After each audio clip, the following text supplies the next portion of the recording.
The blonde guy starts the conversation by calling out to Gaius.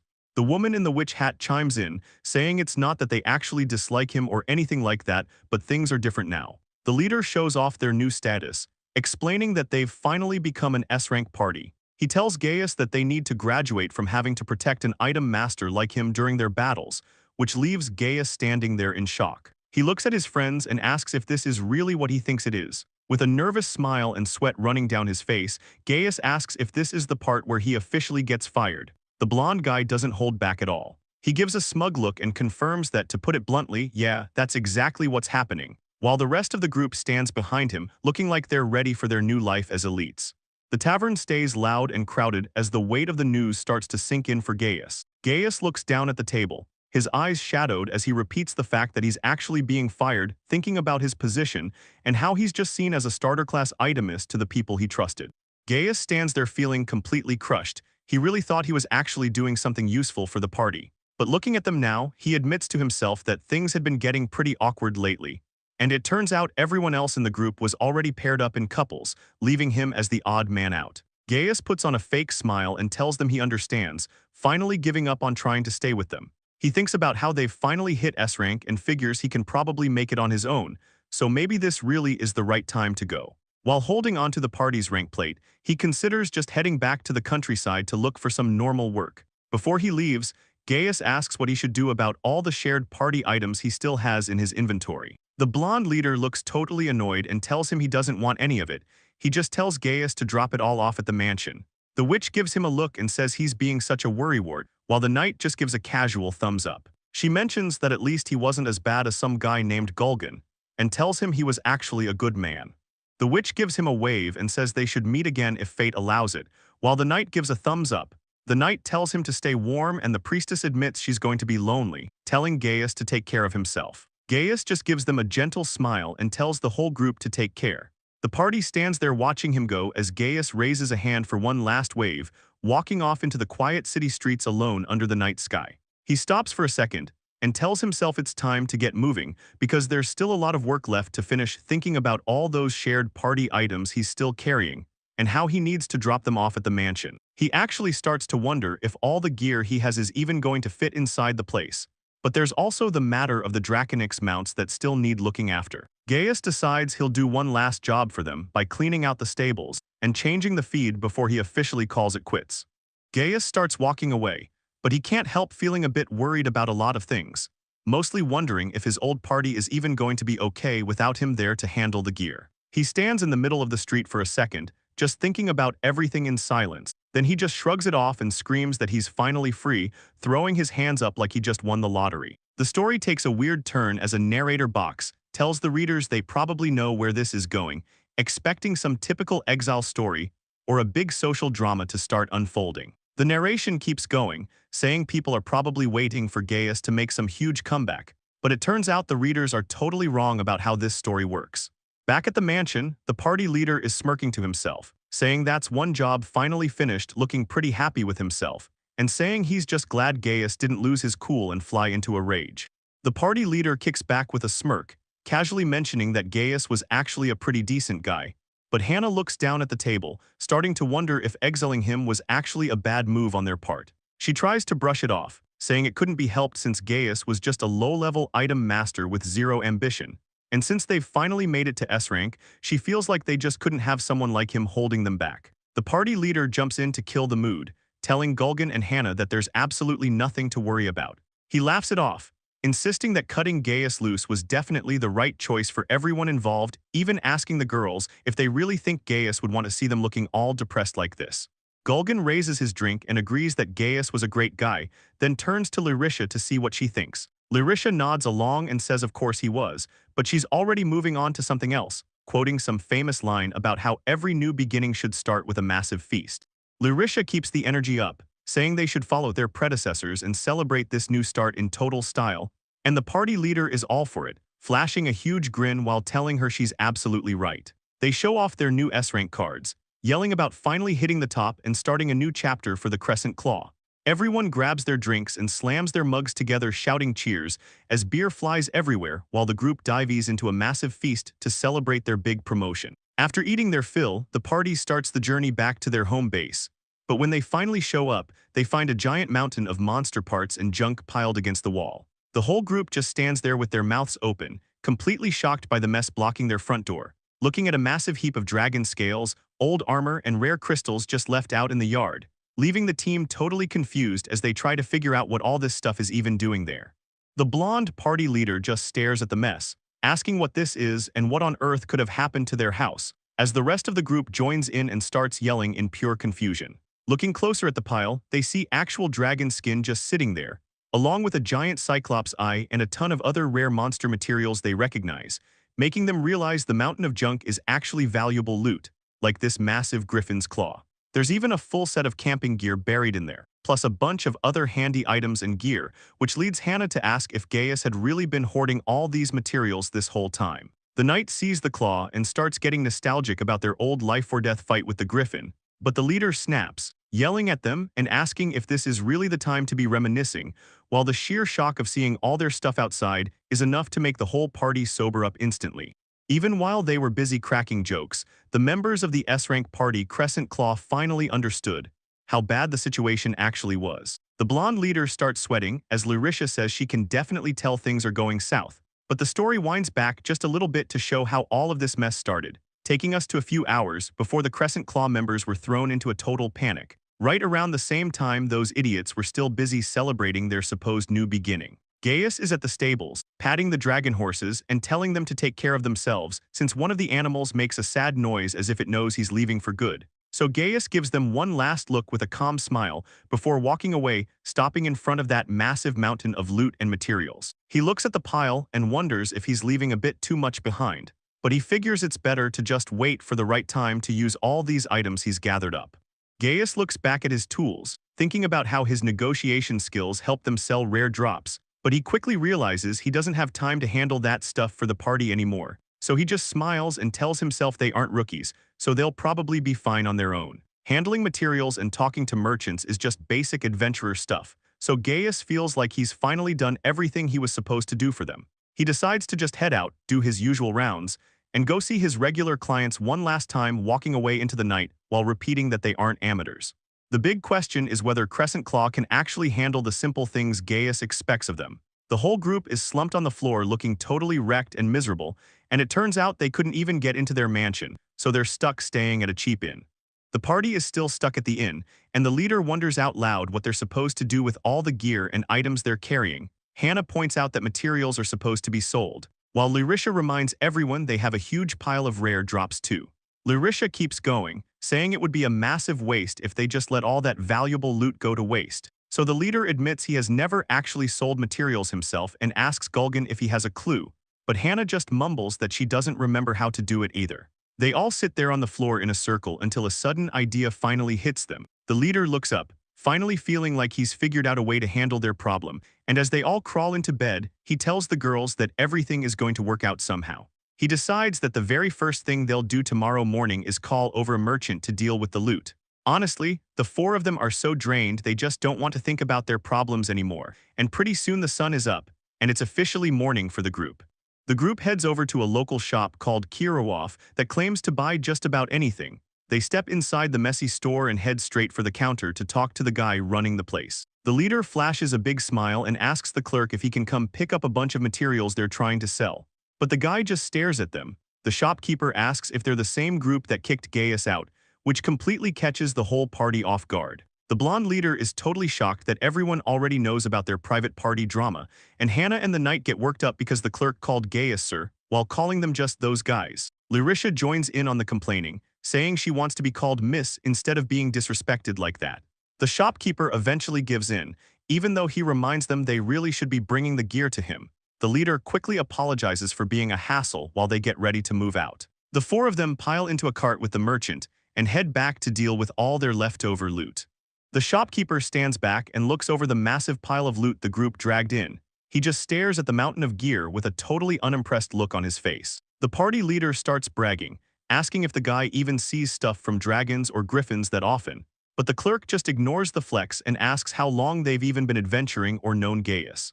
The leader admits they started 3 years ago and spent about 2 of those years working with Gaius Hannah and the rest of the crew act all high and mighty about their history, though the shopkeeper points out they've been with Gaius since they were basically brand new rookies. He sighs and says he honestly can't tell if they're the luckiest or unluckiest people alive, leaving Hannah, Larisha, and the knight standing there with completely blank and confused expressions. The knight finally asks if they're being made fun of, and the girls realize they're being mocked. Larisha finally realizes they're being made fun of, while the clerk just looks at the group like they're idiots. He gestures to the massive pile of loot and asks if they're seriously trying to sell him a bunch of junk. The party leader stands there with a totally blank look on his face, completely failing to process the situation. The shopkeeper starts losing it, screaming at them for trying to dump all this garbage at his shop. It hits the leader hard. He stumbles back, asking if their materials are actually just low-grade trash, and the clerk points a finger, yelling that they're dead wrong if they think they can just sell any old thing they find. He tells them straight up that Gaius didn't just hoard stuff for no reason, making it clear that the castle only buys up large monster parts when there's an official notice, so most of this is useless. He explains that even for medium stuff, having more isn't better because the prep work is way too expensive, leaving the pile of parts as nothing but firewood if they aren't going to process it themselves. The clerk keeps going off on them, telling them to use their damn heads a little before calling him out for nothing. He yells that if they have no idea what to do with all that loot, they should just shove it in their item pouch and leave. The party leader just stands there with a totally blank look. He's never been talked to like this. Looking away, the clerk thinks to himself about how Gaius would never do something this stupid, making it clear the leader is way out of his depth, though he just blurted out that they'll buy a new item pouch anyway. He's honestly just confused by the whole situation since he's never actually been scolded before in his life. Hannah pipes up from the back, saying she's got the cash and wants him to make a bag with the biggest capacity possible. The shopkeeper sighs and warns the group that processing those materials is a full day of work. They better have the money, which makes the leader pretty nervous as he asks the guy exactly how much this is all going to cost. The clerk rubs his chin and starts doing the math, telling them it'll be roughly. The clerk drops the price on them 12 gold coins, and the party leader looks like his soul just left his body. Hannah can't even process the number, but the leader immediately loses his cool and yells that the price is a total ripoff. The clerk just stands there, eyes closed, taking in the disrespect with a scary amount of calm. Suddenly, he leans in with a terrifying look and asks them if they think doing business is some kind of joke, which sends the two of them into a panic, instantly bowing and apologizing for being so out of line. He keeps the pressure on, telling them the only reason they're even getting this price is because he respects Gaius. The guy points out that they're lucky he's even talking to them since the shop isn't even buying large beasts right now. He explains that processing all their junk is going to force him to close his doors to other customers, and if they still think he's cheating them, they can just take their materials home and let them rot in the dirt. The clerk demands the entire payment right now, leaving the whole party looking completely defeated and broke. The clerk stares them down and tells the group that if they want a job done, they have to pay the full price, leaving the entire party looking like they just lost their best friend, totally drained and defeated. It turns out the shopkeeper wasn't actually trying to be a bully. He just got a bit heated because the party had the nerve to call him a scammer. The reality of their situation is clear. If Gaius were still with them, he would have done everything cheaper and with a way better attitude. But while the old party is struggling, Gaius is out in the middle of a forest, standing with some new people. A young guy with a sword thanks him for saving his life, and the girl next to him is practically begging to give him some kind of reward for the help. Gaius just gives them a nice smile and tells them that no reward is necessary. He looks down at a dead goblin and says it's a total pain to run into monsters like that while just trying to pick herbs. The rookie girl tells Gaius she was totally out of mana and thought it was the end for her. She's so happy he stepped in and even managed to find the exact herbs she needed. Gaius just brushes it off, saying it was nothing and he just happened to know where the plants grew. And as the rookies wave goodbye, he starts thinking that being a guide for new kids might be a pretty good life. He asks his Mount Sucre if he agrees, and the Draconix just makes a little noise back while Gaius admits to himself that he's actually starting to get a bit worried about things. Sitting by the campfire, he hopes his old party isn't out there causing trouble for other people, but he honestly has no clue what's really happening with his former teammates right now. Later on, the rookies head to the guild and report that a mysterious adventurer saved them. But the guild staff knows exactly who they're talking about. It's Gaius, the guy who got kicked out of Crescent Claw. The word around town is that Gaius's reputation is just going up and up, even though he's not with his old crew anymore. While at the same time, everyone is starting to think Crescent Moon's Claw is actually a joke, and their name is basically trashed. It makes you wonder if these guys are ever going to run into each other again down the line. But let's be real, they're definitely going to cross paths sooner or later. It's pretty obvious. Most people reading this are probably thinking the same thing right now as Gaius just keeps moving forward. But you never really know how things will go, and there's no way the story can just end on a note like this. So begins the side story of the failing party, also known as the Crescent Moon's Claw Chronicles, showing the group struggling to keep things together as they head toward whatever mess is coming in the next chapter. Right now, the whole team is getting absolutely blasted by a general store owner who's screaming his head off at them. And honestly, these spoiled kids don't even have a second to feel sorry for themselves because they're too busy trying to survive the lecture. While everyone else is moving on, the old crew is stuck doing the grunt work, sorting through all the items Gaius left behind. Hannah looks totally out of it, blushing and saying she's just so busy, but she seems way more distracted than actually productive. She pulls something out of the pile and calls Gulgan over to check it out, sounding way too excited for a pile of junk. Gulgan turns around with a big smile and asks Hannah what she found. She holds up a horn, asking if it's from a red cyclops, which triggers this whole emotional trip back to the good old days. Hannah starts talking about how cool Gulgan used to be back when they were starting out, specifically remembering when he'd desperately hold the line using that cover skill he'd just learned to keep them safe. Gulgan plays right into it, claiming it was his chivalry and his need to protect Hannah that gave him all that strength. But the reality is way different. Gaius was actually in the back doing all the heavy lifting to keep them alive. Now they're just standing there flirting over a pile of trash, while the shop owner watches them like they're crazy. The shop owner watches the crew and realizes he totally gets why Gaius decided to quit this party. He hears a weird noise from the back and turns around to see what's going on. The Draconix mounts are sitting in their stalls, looking completely exhausted and hungry. They don't even make a sound, just staring at him with these sad eyes while he stands there totally shocked. The blonde leader walks over and casually asks the owner if they're taking care of the mounts. Hannah just stands there looking awkward and silent while the leader admits he hasn't checked on them today. The knight says he hasn't done it either, and Lyrisha finally realizes Gaius was the one doing everything all along. The shop owner stands there with this fake smile, trying his best not to completely lose it. He finally snaps and screams at them, calling them all huge idiots for being so useless. The whole party absolutely loses their minds as the owner's rage just washes over them. The shop owner looks at the party leader and asks if they seriously just dumped every single chore on Gaius. He can't believe they didn't even offer to help, thinking to himself that these kids are actually useless. The owner tells them this is a huge problem, but the leader just makes excuses, saying Gaius always insisted on doing it himself. The owner gets scary and asks why he wouldn't just offer to do the work together since it's his own beast. The leader starts sweating and stutters that nobody ever told him he had to do it. The owner stares him down, asking how he can be so casual and act like it's no big deal when the stable trough is sitting there filled with old, dry straw that hasn't been touched in forever. He orders them to get to work changing the straw and getting the animals food and water right now. As they struggle with the chores, the owner explains that Draconics go wild if they aren't cared for, and points out that these creatures will never follow orders from someone who doesn't look after them. The shop owner keeps lecturing them, warning that these mounts will go totally wild in no time if they aren't treated right, since taking care of your ride is the absolute most important rule for any adventurer to follow. Turns out these guys were so busy with fighting and dating that they completely forgot the basics. And now the Draconix mounts are just standing there looking, totally fed up with the whole situation. They're basically thinking about what a huge pain this is as the party leader struggles through the chores. The owner tells him to get it done twice a day and finish before sunset. Meanwhile, Hannah realizes all their rare gear is breaking and needs to be fixed with better materials. The knight gets chewed out for not even knowing his potions, which is something he should have learned ages ago. The owner can't believe how clueless this whole group is, but the sun finally comes up on a brand new day. The whole group is completely wiped out inside their place. The party leader and the others are slumped at the table while Lyrisha stays tucked under the covers, asking everyone who's actually going to handle making breakfast since no one is moving. Gulgan looks up and tells Lyrisha she should just do it because it feels right, but she loses it immediately, telling him to stop making things up based on his own imagination.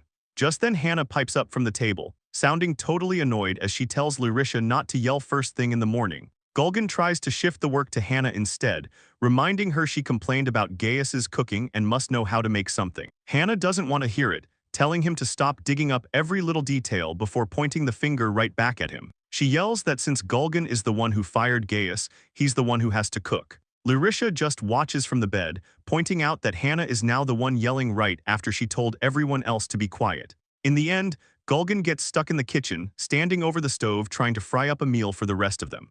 Gaius is stuck in the kitchen making food. But as he works, he can't help but wonder if he made a huge mistake, thinking back to when Gulgin first asked him why he wouldn't just give up on being an item master and switch jobs. The two of them were sitting by a campfire in the woods back then, having a serious talk about his career, when Gaius just smiled and told him that being an item master is the only thing that really feels right for him. He started listing off all his specialized abilities like his inventory, his crazy throwing range, and his appraisal skills, pointing out that the item master is the only class that can actually pull all of those things together. Gaius really believed that if someone could actually master every single one of those skills, they'd be unbeatable, even when compared to all the fancy high-tier classes that most adventurers look up to. He promised to work his head off to prove he was worth keeping around, asking the group to just let him handle all the support. But back in the present, he just stands there holding a plate of food, wondering where it all went wrong. The table is finally set with a big spread of rice and fresh bread. But even with everyone sitting down for a nice meal in the kitchen, Gaius is totally stuck in his own head, thinking about how he spent all that time taking care of the Draconix mounts. He remembers being out in the stables alone and how he never once asked the rest of the party for any help, mostly because he figured taking care of your own mount was just something you were supposed to do. It wasn't just the animals either. The whole group basically lived off his negotiation skills every time they went shopping. He starts asking himself what the others were even doing while he was busy holding the whole party together, and the answer hits him pretty hard.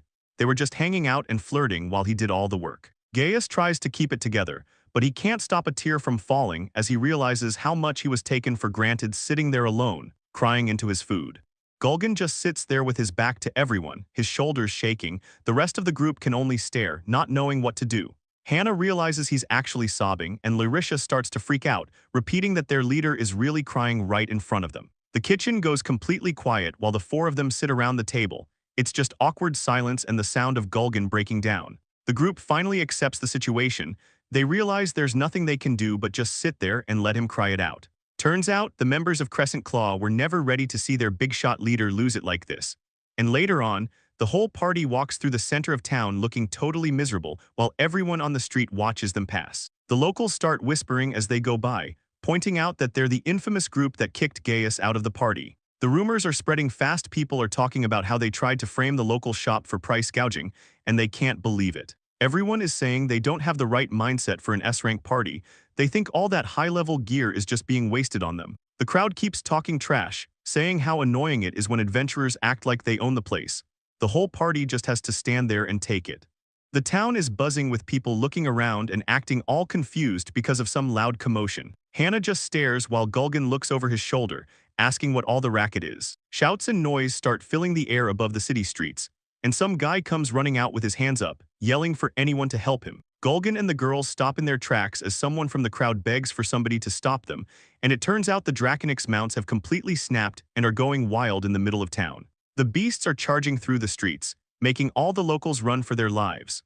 One guy says the wholesaler bought way too many of them and just couldn't keep them under control, adding that this is exactly what happens when people try to handle more than they're ready for. A woman holding a kid yells to call the guild guard right now before anyone ends up getting hurt. Gaius stands there in the middle of all the smoke and dust. He's just watching it happen and stays quiet for a second before saying that they should probably get involved too. Gaius starts sweating a bit, realizing that his old group might have been making a scene just like this, while the Draconix mounts keep going absolutely nuts and tearing up the place. The shop clerk from Kirillov is losing it, yelling out in a panic because one of the wild beasts has actually smashed its way inside his shop. The armored knight from the Crescent Claw party steps up. He's ready to use a special skill. He plants his feet and starts glowing with power, acting like a human wall for the town. The beasts all stop what they're doing and lock eyes with him at the same time, charging right at the knight while he stands his ground against all three of them. The three Draconix slam into the knight's shield all at once.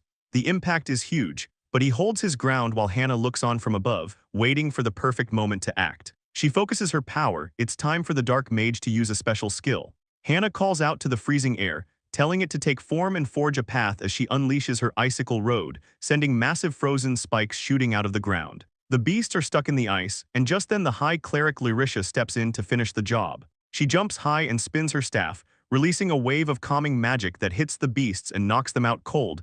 They're totally asleep in the middle of the ice. The people watching can't believe it. They're yelling about how fast the party won. Hannah looks back and asks if they finally finished off all the beasts. But just then Lyrisha spots something that makes her freeze up as a stray Draconix comes charging out of the smoke right toward a little kid who has no idea what's coming, and everyone starts yelling that the beast is going straight for the child, while the woman nearby just loses it and screams. Before the beast can reach him, Gulgan jumps in and uses his rank 1 skill to land a massive hit, and the Draconix gets knocked back and hits the ground hard, completely out of the fight. The little kid just stands there looking up with wide eyes. He's totally blown away by what he just saw. Gulgan leans over and asks the kid if he's doing okay after that close call. The people watching are confused and start asking what kind of move that was, realizing he used the flat of his blade. So it's explained that by using the back of the sword instead of the edge, you can deliver enough of a shock to knock someone out without actually cutting them. Gulgan stands there with his weapon. It's explained that he's using an advanced paladin skill called Hold Back, which is all about showing mercy. This group is known as Crescent Moon's Claw, and being an S-rank party, they definitely look the part, especially with Gulgan leading the way. Even with all the drama, it's clear their actual fighting skills are the real deal, and the rest of the party stands ready behind their leader. While everyone is watching, a small hand reaches out and tugs on Gulgan's cloak. It's the little kid from before, and he's looking right at Gulgan to thank him for saving his life, which catches the party leader totally off guard. The kid's eyes are literally sparkling as he tells Gulgan how strong and cool he is. He's basically found a new hero. The townspeople standing nearby start whispering among themselves, feeling the mood shift as they watch the scene go down. A guy in the crowd gets a worried look on his face. Everyone is starting to think they might have misjudged the situation, and they realize Crescent Moon's Claw actually saved the whole town, thinking the party was just being humble about their power. But looking at Gulgan, someone wonders if this kid's praise is just going to make him get a massive ego all over again. Gulgan starts talking to himself, agreeing that he really is as cool as the kid says. He's fully buying into his own hype, and the crowd keeps the energy going, cheering and screaming for their new heroes as they celebrate the rescue. Getting totally carried away, Gulgan laughs and tells the kid he's exactly right about how awesome he is, while Hannah chimes in with a smug look, reminding the townspeople that they are an official S-rank party, and Lyrisha adds that their whole mission is just to complete quests for the people, acting like true noble adventurers. Gulgan strikes a pose and shouts that people needing help are waiting for them, so he tells the group it's time to head to the guild. Inside the guild, things are actually pretty quiet with the clerk just helping out a regular customer at the front desk, until the front doors get slammed open with a massive crash that catches the guild clerk completely off guard. The whole party stands there in the doorway with light shining behind them like they're in some kind of play, and Gulgan yells out a loud greeting to everyone inside, looking ready to take on whatever job they have. Gulgan leads the group to the counter and yells that they're the Crescent Moon Claws. He demands an S-rank quest right away, but the clerk just looks at them calmly and asks if they really are the 4 members of that party. She tells them she has a special message for the whole group, and with a big smile she lets them know they won't be taking any quests. Instead, they're all going back to training. The entire party just freezes up. Their faces go totally blank like they can't even process what she just said. They stand there at the counter for a long time without moving, making the other adventurers in line wait behind them. Hannah finally finds her voice and stammers about the training, while the heavy shielder loses his cool and asks what the hell is going on. Lyrisha starts panicking too, crying out about why she has to do training now of all times when they're supposed to be pros. The clerk doesn't budge and explains that they've been reported for being jerks to shopkeepers and acting like total amateurs. She tells them they have to redo the beginner courses and pass a dungeon test with a guild helper, or they'll lose their licenses for good. Hearing that their entire careers are on the line, the group looks completely defeated, like their souls just left their bodies. While they stand there in shock, the other people in the guild start whispering and pointing at them, realizing these heroes are actually in huge trouble. People nearby start whispering about how the party has been messing up a lot lately, which makes the gossip even worse as others guess they caused that scene in town earlier. And Hannah gets worked up about all the rumors spreading around while the knight realizes how bad this looks. The group worries Gulgan is going to get depressed from the hate, but then he just stands there with a creepy little smirk on his face, chuckling to himself. He starts acting like a total egomaniac, saying the stuff people say is just noise like birds chirping, and claims that being gifted means you just have to deal with people being jealous of you. He actually thinks everything is going to work out fine, even though it's pretty obvious to everyone else that things are definitely not fine at all. The clerk isn't fazed by his act and just asks them straight up if they're going to start the training. Gulgan keeps acting like a hero, saying all this trouble is just a trial meant for an S-class guy like him. He's actually getting fired up by the pressure and yells for them to bring on the beginner's training course. He starts shouting about how he's going to pass the whole thing with flying colors, claiming the party is definitely going to walk away with a perfect score. He tries to hype up the rest of the group to get moving, so Hannah admits she usually hates dealing with annoying stuff like this, but she's not the type to just sit back and take a loss. The knight gets pumped too, saying that if they're doing this, they might as well go all out, and Larisha joins in, telling everyone to aim for that perfect score starting with the very first greeting. Larisha hypes the group up, telling everyone to get ready to go, and the whole party yells at the top of their lungs that they're ready for the training and in the guild's hands. It's honestly hard to tell if the Crescent Moon Claws learned a lesson or if they're just getting swept up in the moment, since they have no idea how brutal this training session is going to be. Everything is about to get way worse when a demon instructor shows up for this hellish beginner's course. The beginner's training finally starts up, and this is basically a technical session the guild runs for anyone who wants to become a member. By finishing the course, the guild officially certifies their skills and gives them a real rank. The room is packed with all kinds of people trying to rise up in the world. Some are just looking for a life of thrills, while others might be there for something else entirely.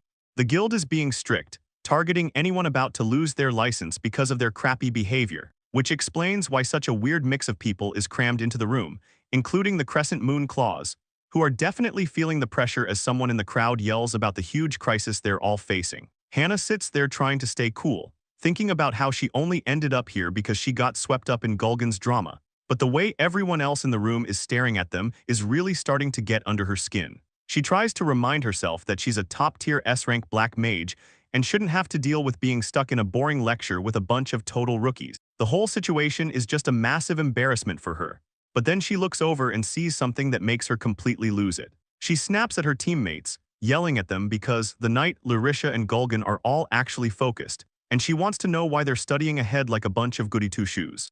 Gulgan is taking this way too seriously, yelling at Hannah that as S-rankers, they're basically required to get a perfect score, mostly because he wants them to act like proper role models for all the rookies sitting around them. Larisha jumps in too, sounding all happy as she suggests to Hannah that they should start going over old exam questions, like one asking if it's okay to leave a dead monster in the forest without cleaning it up just because you're tired. Hannah stares at the page, overthinking the answer while looking stressed. She finally loses it and yells that it's a garbage question, since it feels like any answer she gives would be wrong anyway. Suddenly, a deep laugh from the front of the room cuts her off, making her stop and look up, where a smiling old man tells the group he's actually impressed they showed up early to get some studying in. He introduces himself as Varian, the instructor for this beginner's course, and says it's nice to meet all of them. While the old man keeps chuckling, Hannah just sits there with her arms crossed, thinking he's a total loser.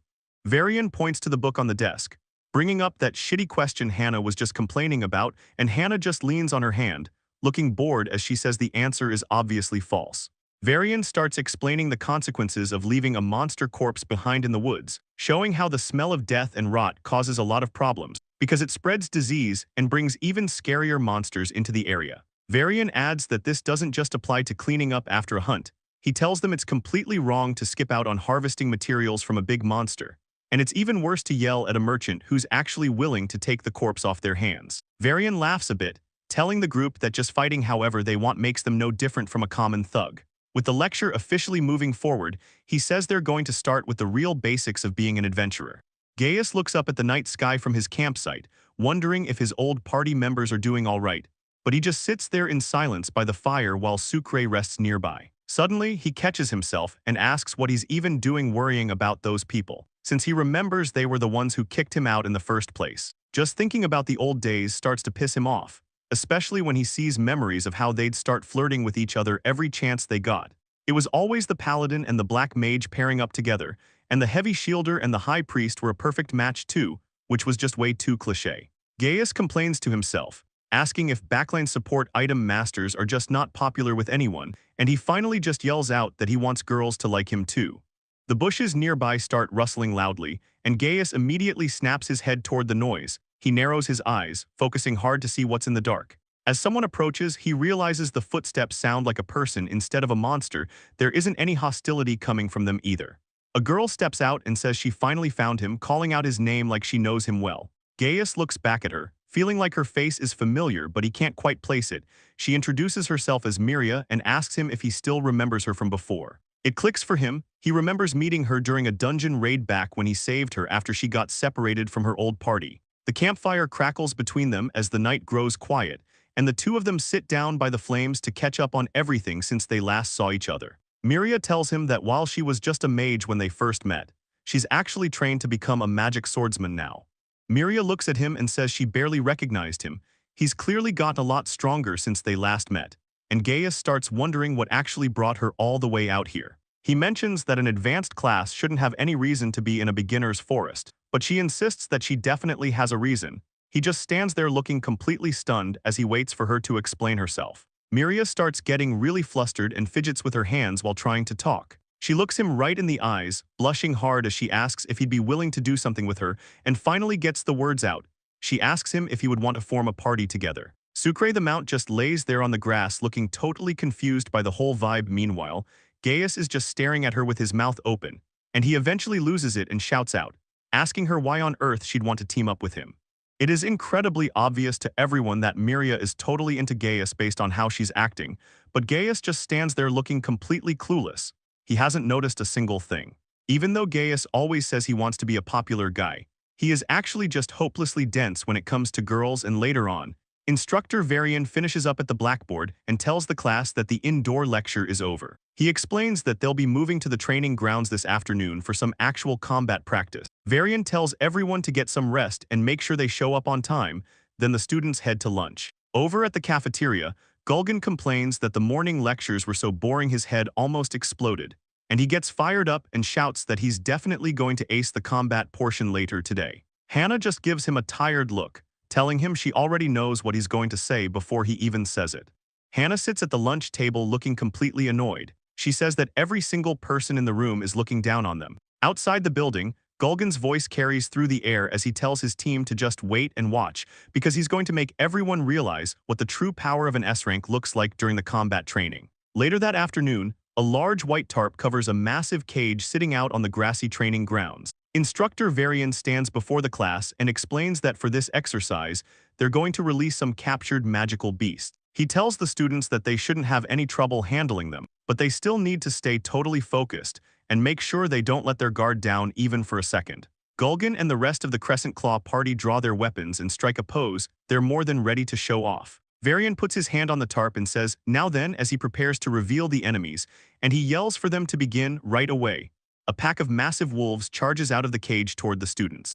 A pack of forest wolves charges forward, but they're just fodder for what's coming. Hannah stares them down with a serious look, thinking the others are really underestimating what she can do. She looks at the C-rank beasts and starts readying her staff, figuring this is going to be easy, and plans to let Ben the heavy shielder draw them all in with a taunt first, so she can just blast the whole group and burn them to a crisp with her magic all at once. She triggers her black mage skill and fires off a massive fire arrow right into the pack, but Gulgan suddenly jumps right into the line of fire, yelling that he's going to take them out one by one. He keeps charging in with his sword raised, completely ignoring the massive spell she just launched. Hannah's face goes totally pale as she tries to yell for him to wait, but it's way too late. She screams that he's an idiot and tells him to dodge as the fire blast slams right into his position.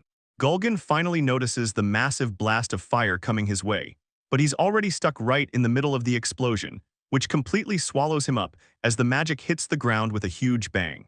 Emerging from the smoke looking like a total mess, Gulgan shouts out in shock because he didn't expect to get roasted, and now he's jumping around yelling about how much it burns while the monsters just watch. Ben watches the chaos from the side, realizing Gulgan and Hannah are both trying to hit the same target, making the whole team look like a joke since they're completely out of sync and don't know how to work together at all. And to make it worse, he wonders why Lyrisha isn't even healing anyone yet. Hannah gets fed up with the lack of progress and decides that if everyone is going to be this slow, she might as well just finish the job herself. So she starts prepping a massive area magic spell to end the entire fight in one go, standing there as her staff starts glowing with all this crazy power. Hannah spots her opening and tells everyone the target is that group right before she unleashes a flame scattershot. But Ben jumps in at the same time to use his heavy shielder special skill, hitting a massive shield bash that kicks up a ton of dirt and debris, leaving Hannah standing there looking pretty proud of herself until the smoke clears and shows two wolves charging straight through the mess of the failed attack. Hannah sees the pack just scattered everywhere and starts complaining to Ben about why he had to blow them away. But her complaining stops quick when she realizes she's standing all alone with wolves growling behind her. She starts shaking, realizing she's somehow managed to draw a really awkward amount of aggro from the monsters. And before she can even move, the wolves lunge straight at her with their teeth out. She just freezes up as they close in, thinking to herself that this is getting really bad. but suddenly a bright light flashes in her face while Varian just watches from the back like it's nothing. The wolves get blasted back by a sudden flash of force. Stopping the attack, Hannah just stands there staring up in total shock. She can't believe she's still in one piece while Varian holds his staff with a big smile on his face. Looking completely relaxed, the instructor yells out that the session is officially over. The group stands there over the downed beasts as Varian chuckles and tells them they did some good work out there. He seems pretty happy, but he mentions that this level of strength is exactly what he'd expect from an S-rank party. He goes on to say their magic and the way they use their skills is honestly amazing. But then he stops and says that even though their power is great, their actual teamwork is just terrible. The whole party looks pretty embarrassed while he continues his lecture, explaining that it was a smart move to draw all those magical beasts in with a taunt. But the problem started when the group didn't bother to talk or decide who was going to take down which target first. Varian continues his lecture, pointing out the vanguard never told the rearguard what the plan was, so the backup never had a chance to sync up. He explains that because Larisha was so focused on prepping support magic for Ben, she couldn't react when things went sideways. Looking over the battlefield, he notes that rushing a big attack just to show off actually wrecked their teamwork, and in a real fight, that would have been it. It's clear they aren't paying any attention to what their teammates are actually trying to do. Varian smiles as he gets to the real point, telling them the actual reason their coordination is so bad is because Gaius has been spoiling them the entire time. The whole party stands there in total shock as the words sink and Hannah looks completely stressed out, realizing just how much they depended on the guy they kicked out. Varian doesn't give them time to mope though, yelling at them to stop standing around gawking and start moving. He tells them not to leave the monster carcasses just lying there on the ground. The instructor finishes by shouting at them to clean up the mess, reminding them he already taught them how to do this in class. The crowd watching the training exercise starts whispering and laughing at the mess. They just saw one guy in the crowd says Crescent Moon's claws was a total train wreck, and he mentions he was actually hoping to learn something from them today. But now he jokes that the whole display was just a great example of what not to do. Another person adds that they bet that story about the party stopping a monster rampage in town was a total lie too, making someone else point out how pathetic it is that they kicked out their support just to end up looking like this. Hannah hears the insults and says she definitely doesn't want to end up as a laughingstock. The party members hang their heads and walk away while everyone around them keeps talking trash, and once they get back, Gulgan is still in shock, questioning if they're even really S-ranks.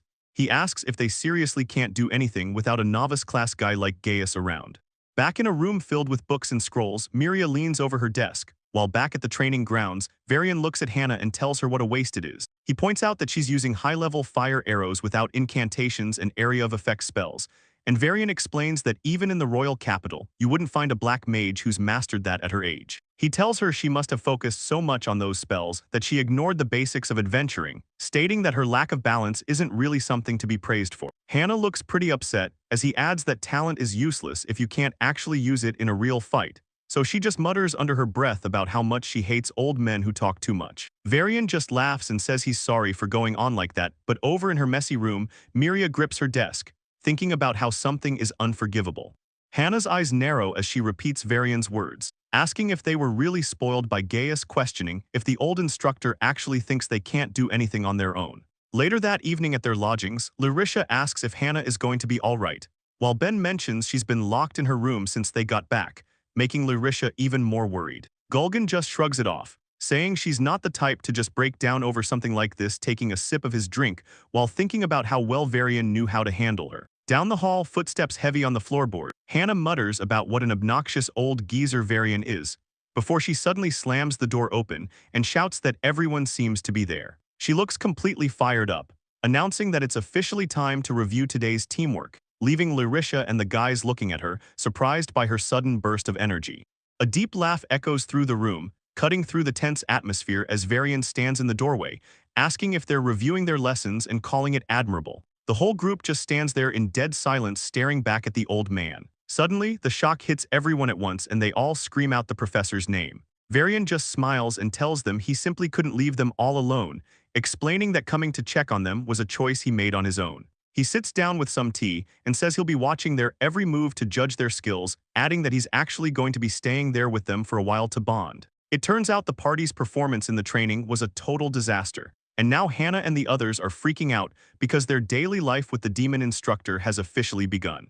Gaius has no idea what's going down back at his old place, So he's just hanging with Miria in the woods and Sucre is just standing there looking completely fed up with how cheesy and innocent their conversation is. As night falls, the question remains if the paths of these former friends will ever cross again. And the next big thing to look for is the reveal of who that demon instructor really is. The scene shifts to a fancy room where Gulgin wakes up and tells himself good morning, reminding himself that his name is Gulgin and he's the guy in charge. He's the leader of the S-rank party called Crescent Moon's Claw, and he sits up to stretch, thinking that a top-rank adventurer has to stay top-rank even in the morning. He thinks being an early riser is exactly what makes him better than everyone else. And then, it's time for him to move on to the next part of his morning routine. Gulgin decides to just head back to sleep, diving face-first into the pillow for what he calls an S-rank snooze. He thinks to himself that having a slow morning is a luxury only meant for an S-rank guy like him, and he's not going to let anyone mess with his daily routine. But just then, the door flies open, and Varian yells out a big good morning to everyone, shouting at them to wake up, and calling them all brats to get them moving. Gulgin and Hannah both sit up in bed looking totally exhausted, completely shocked out of their sleep. Varian just keeps smiling and tells them that the early bird gets 3 gold, telling them to snap out of it and wash their faces because they've got a job to do before breakfast. Hannah lets out a huge yawn and wonders what kind of job they could possibly be doing as they look over at a pile of empty wooden crates and tied-up bundles waiting for them. Varian just stands there with a big grin on his face, telling everyone it's officially time to clean up. The whole group looks completely drained, and Larisha asks if they really have to start cleaning the second they wake up. Hannah isn't having it at all. She looks super annoyed and asks why they even have to do stuff like this, pointing a finger at Varian, and telling him he can't just barge in and start bossing them around like that. She goes on a bit of a rant, explaining that her morning is supposed to start with a nice hot cup of tea, and that chores like cleaning should really just be handled by whoever actually feels like doing them. Varian just chuckles at her attitude, sarcastically commenting on how elegant her lifestyle sounds while she walks away. But then a massive crashing sound comes from the other room. Everything starts clattering around and catching Gaius and Varian off guard. Hannah is standing right in the doorway, looking completely frozen and terrified, staring into space with a look of pure dread, while she weakly whispers something about her black tea. The room is a total disaster zone, filled with junk and trash. While someone off-screen admits they can't find anything, Varian starts shouting that good work only comes from a good lifestyle, which doesn't help Gulgin and the others, who look completely miserable as they're told that adventurers who live in a mess won't ever succeed at anything. Varian holds up a rag and keeps lecturing the group, telling them that the very first step is just staying organized, because if they don't even know where their own gear is, they're basically just wasting valuable treasure. Gulgin is sweating buckets while he tries to sort through a crate of heavy swords, looking like he's about to hit his limit, while Ben stares at a random crowned skull and Larisha tries to make sense of a mountain of potions. Hannah finally snaps and starts yelling, throwing her hands up in the air as junk flies everywhere around her. Ben looks totally defeated and says there's just no end in sight, while the rest of the party lies passed out right on the floor. Larisha is in shock, asking Gaius if he really used to handle all of this equipment by himself. Varian keeps the lecture going, telling the group that cleaning and keeping things organized is a daily job, but he's not a total monster, so he tells them they don't have to get it all done at once. He decides they've done enough for now and suggests they finally sit down to eat some breakfast. While they eat, the reality of the situation hits Gulgin, and he asks the girls if he really just left every single thing for Gaius to handle, but someone else at the table scoffs, saying Gaius was just doing all that stuff on his own. They keep going, shouting that there's no reason for any of them to feel grateful for what he did. Gulgin just looks down at his plate, quiet for a second while he thinks about his old teammate. He stares off, wondering what kind of life Gaius is even living right now. Meanwhile, Gaius is actually just walking through a busy town square when he hears someone call his name. It's Miria, and she's all hyped up to finally see some of those legendary item master shopping techniques. Miria is all fired up, telling Gaius she's going to be watching his every move. All he can do is give a nervous little laugh as they head out. It turns out Miria has a specific dungeon she wants to beat, and that's the real reason she wanted Gaius in her party. Gaius realizes he must have made a huge impression on her back when his old team, Crescent Moon's Claw, saved them both. But Miria gets serious, telling him that even back then, she had a bad feeling about how his old party was treating him. Gaius is caught off guard by that, which makes Miria second-guess herself and ask if she's being weird, but she keeps going, pointing out that setting up a camp is usually a job for the whole group, not just one guy. She lists off everything he was doing: tents, the fire, cooking, and even the mounts, and how he was handling it all solo. Gaius thinks about it for a second and admits that yeah, now that she mentions it, he really did end up doing everything alone. He rubs the back of his head, saying since he didn't have much power in a fight, he figured he should at least do the chores, but Miria isn't having it, shouting that doing damage isn't the only part of being in a fight. Miria starts listing off everything he did in the fight, the item support, breaking enemy spells, and calling out all the combos. And she tells him straight up that his support was actually perfect. Gaius just stands there taking it in while Miria looks down, sounding pretty sad as she admits she honestly can't understand why a guy like him got fired. There's a long silence between them as they walk along the stone path. Finally, Gaius just shrugs it off. He gives a little laugh and jokes that maybe he was just in the way because the other party members were all hooking up. But Miria just stares at him, looking completely shocked that he can be so casual about it. She asks if he's even being serious right now, which makes Gaius wonder if his perspective is really that weird. Miria doesn't say anything else. She just looks at him with this worried expression like she's seeing something new, thinking to herself that Gaius is definitely a bit off in his own way. It's almost like, as she watches him walk down the street, she realizes he acts like someone who gave up on trusting people a long time ago. The two of them head over to a local buyback shop called Kiroff, where the clerk is busy working behind the counter until he notices someone walk in and gives a casual welcome. He looks up and gets hyped when he sees who it is, saying it's been a while since he saw Miria, and then asks if she finally found a new teammate.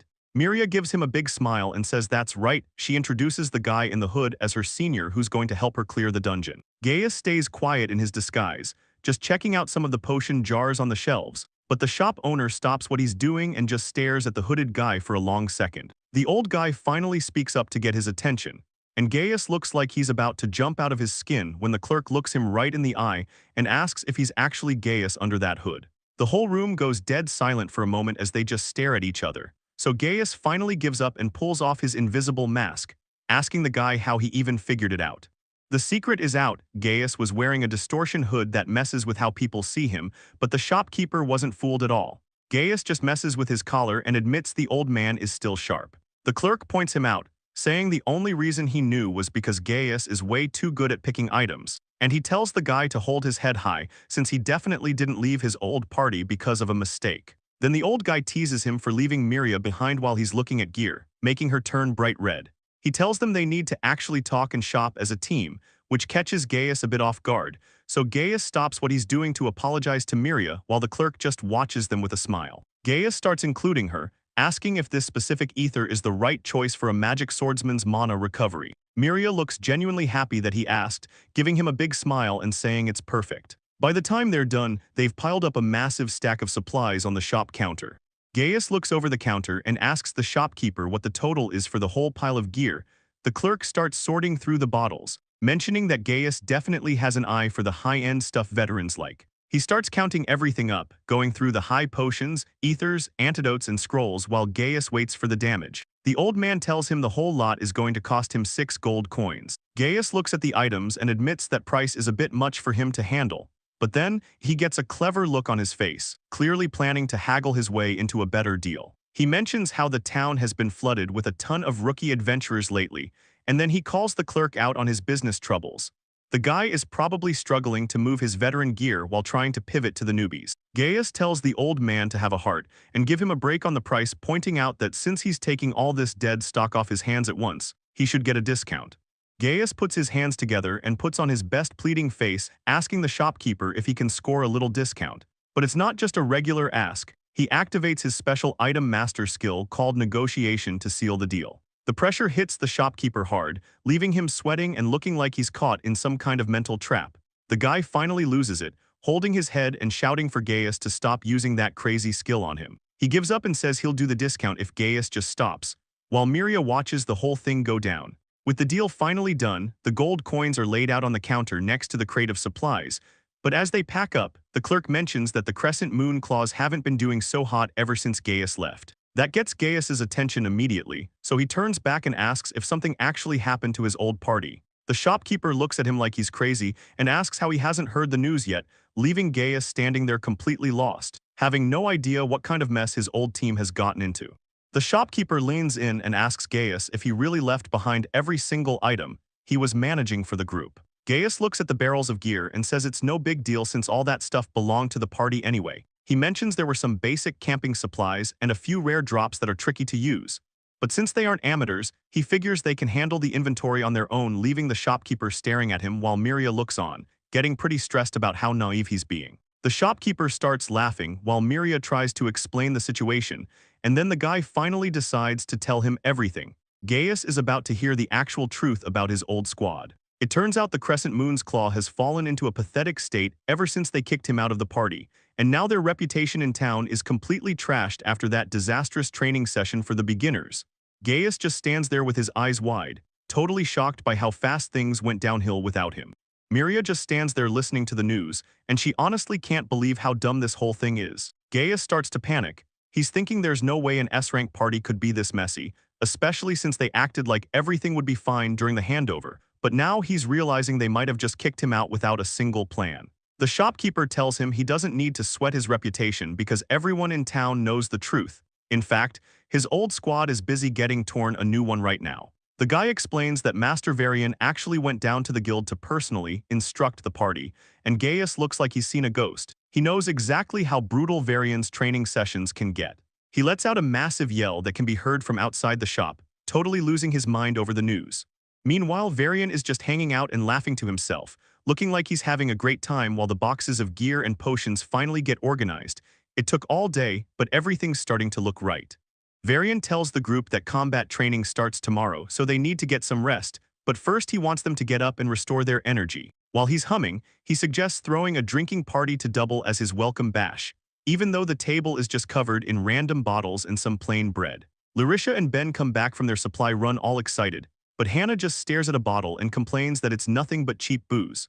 She says now that they're an S-rank party, she shouldn't be drinking this stuff anymore. But Larisha reminds her that they're broke from buying that item pouch and paying for scrap collection, plus they can't even take on S-rank quests yet to make it back. Gulgan just hangs his head and says they'll be living on a tight budget for a while. Hannah takes a long look at her drink and sighs, wondering if this cheap stuff that C-rankers chug just to get wasted is even going to suit her taste at all. She starts listing off all the stress, exhaustion, and total humiliation of being stuck in a beginner's course with an old guy, then just decides to chug the whole thing to deal with all that anxiety. She stops for a second to process the taste, and someone yells out a toast to another day of making it through. The whole group clinks their mugs together, cheering for all the hard work they put in. Gulgan looks pretty impressed and tells Professor Varian that the old man can really hold his liquor, making Varian laugh and say he isn't ready to let a bunch of youngsters outdrink him just yet. Varian takes another big drink, enjoying how much better the alcohol tastes after a long day of cleaning work, thinking to himself that once the kids get a little buzzed, he can start being nice to them to win them over. He plays the part of the nice old man, telling the group that even if Gaius messed up, he's still just a young guy with plenty of time to grow, and the party members all start laughing, joking around about how Gaius being a bit of a mess actually made him kind of cute. Varian's eyes sharpen for a split second, and he decides it's time to get the real story out of them before the booze wears off. He drops the casual talk for a second to ask the group what actually happened, specifically why they really decided to kick Gaius out, causing a mug to slam down on the table as the whole vibe of the conversation starts to change. Gulgan just grins with a drunk, smug look on his face and says the guy was honestly just getting in their way. Varian sits there with his usual smile, just listening to them talk while Hannah pipes up to agree, saying that since Gaius is just a novice item master, he was never really on their level to begin with. Gulgan is already feeling the alcohol, leaning back with Hannah and complaining about how there was a single guy living with two couples, which Hannah follows up by throwing her hands in the air, yelling that Gaius was just totally in the way. Larisha is huddled up close to Ben, blushing as she adds that even when they're out camping, things were awkward, admitting that she was always worried Gaius might be eavesdropping on them, and she just couldn't stand it because it made her feel so uncomfortable all the time. Varian keeps his friendly smile going, but inside he's thinking he needs to push them to get more details out of them, so he casually asks what kind of jobs they actually ended up leaving to Gaius if he was so useless. Hannah starts counting off his chores, getting louder as she mentions things like taking care of the mounts and setting up camp, going on to list item collection, handling potions, shopping, cleaning, and doing the laundry, before finally yelling that he even had to deal with disposing of the magic beast. Hannah is still going off, yelling about how slow Gaius was at his job, and saying he should have just handled all the dismantling in his free time. Gulgan jumps back in with a red face, shouting that the guy was always just getting in the way and being completely inconsiderate of the rest of them. He keeps the rant going, yelling that if Gaius was hoarding that many items the whole time, he could have at least opened his mouth and said something, while Larisha chimes in from the side, blushing as she calls Gaius a total closet pervert. The whole group starts ganging up to tell Varian that they're the only reason the party ever made it to S rank, especially with a beginner class dragging them down, and they keep shouting that he should have just done his damn job the right way like any normal item master would. Varian just sits there with a calm smile while the party members around him keep laughing and drinking, but as he listens to them talk, he starts to realize that these guys really might be a lost cause after all. His expression stays polite, but inside he's already decided that he's going to have to beat some serious sense into them, leading to a quick note to the readers, confirming that even Master Varian is totally furious about the way they're acting. The narration points out that the Crescent Moon Claws have some absolutely brutal training from the Master waiting for them after this. So for now, everyone should probably just let them off with a click of the tongue while they enjoy their last moments of peace. Empty wine bottles and mugs are littered all over the tavern table as Gulgan leans in, calling out to Mr. Balian and asking the old man if he's even listening to the story. While his face gets even redder from the drinks, he tells the instructor that he might be seriously underestimating what they can do.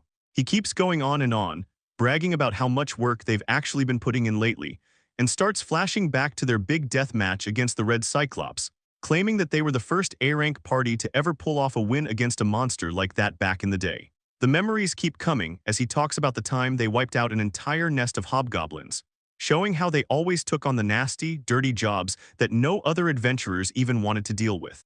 Gulgan keeps bragging about their past wins, shouting about how they took down the Basilisk Lord of the Abyssal Cave and how they totally crushed the Venom Dungeon. He claims they aren't just muscle and have the brains to match, which Larisha and Ben totally agree with. They cheer along with him, yelling about how they're S-rank for a reason, and Gulgan starts getting even louder as the drinks hit him. He shouts about how their teamwork is the real deal, then suddenly turns around to ask Gaius for backup on the story. He looks over his shoulder, but he just stares at the empty space where his former teammate used to stand. Hannah notices him acting weird. She looks at him with a worried face and asks if he's getting a bit too drunk, while Ben just laughs it off from the back. He tells the group there's no way Gaius would ever be around here. Gulgan lets out a forced laugh and tells everyone he was just kidding, trying his best to hide how awkward he feels. He takes another big drink from his mug, wondering why he even felt like Gaius was still there with them.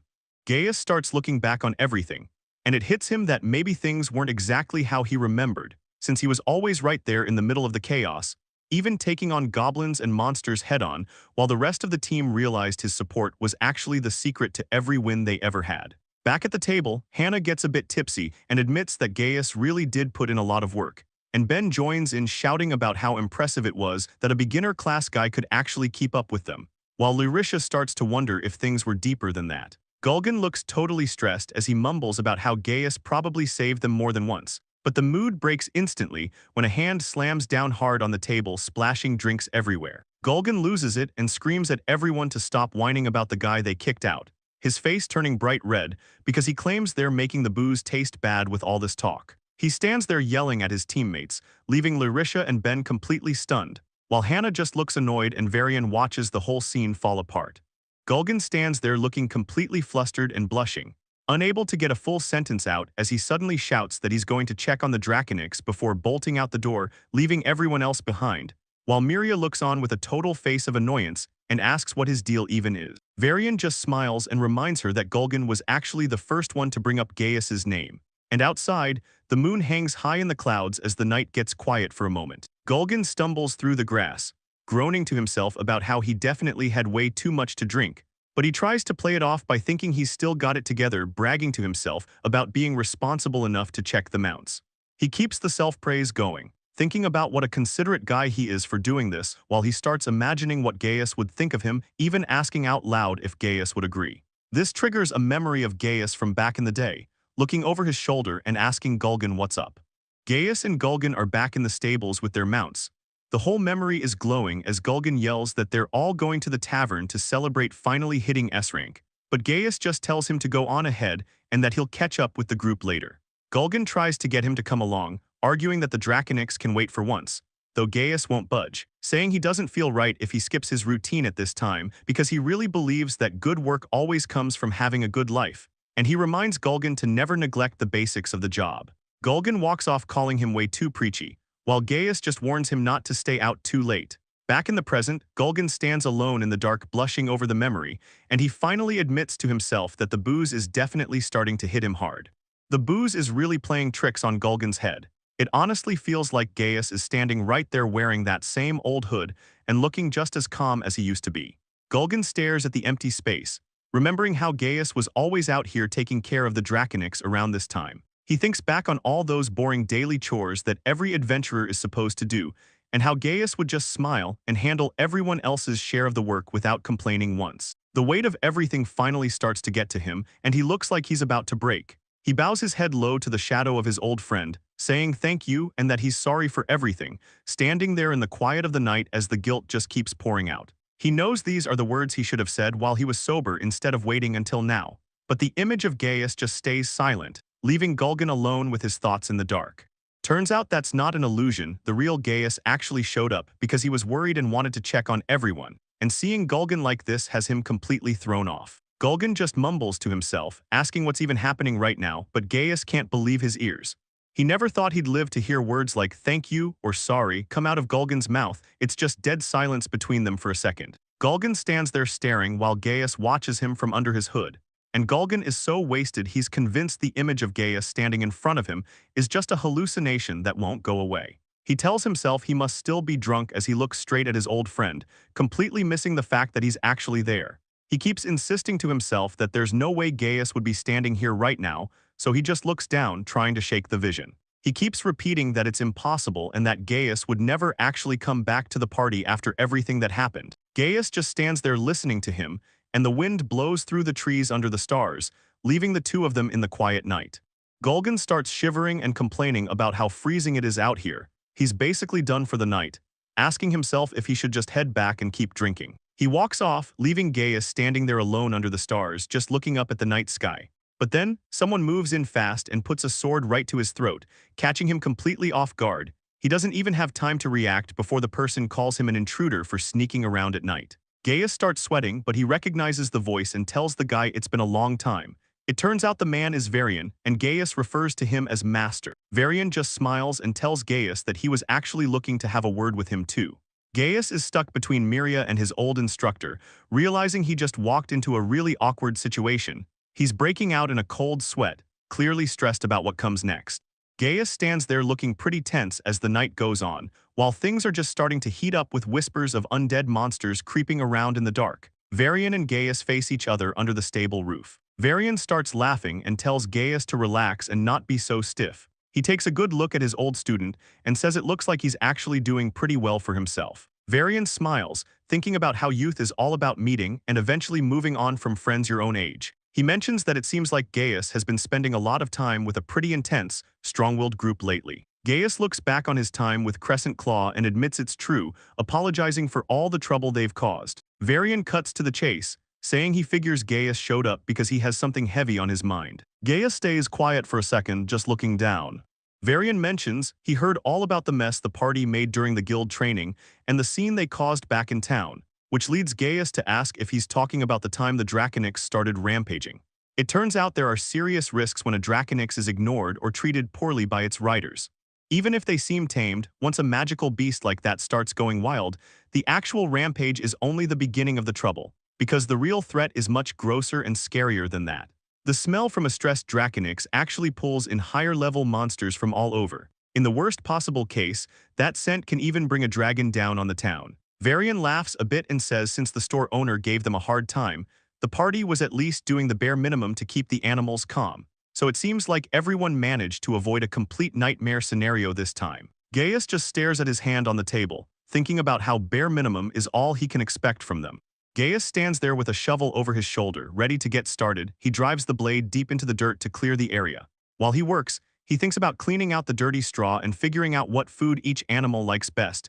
But even with all that effort, he feels like he still has plenty of room to improve. Varian laughs and says he can't believe the rest of the party just left all this work for Gaius to do alone. So Gaius admits it's mostly because he's completely given up on relying on them for any help. Varian watches him work for a second, looking thoughtful. He says the whole thing reminds him of the big subjugation battles from the old days. He points out that back then, Gaius used to always butt into other people's business and get a real ego about it, and Gaius just laughs it off, remembering how his master gave him a serious earful after that.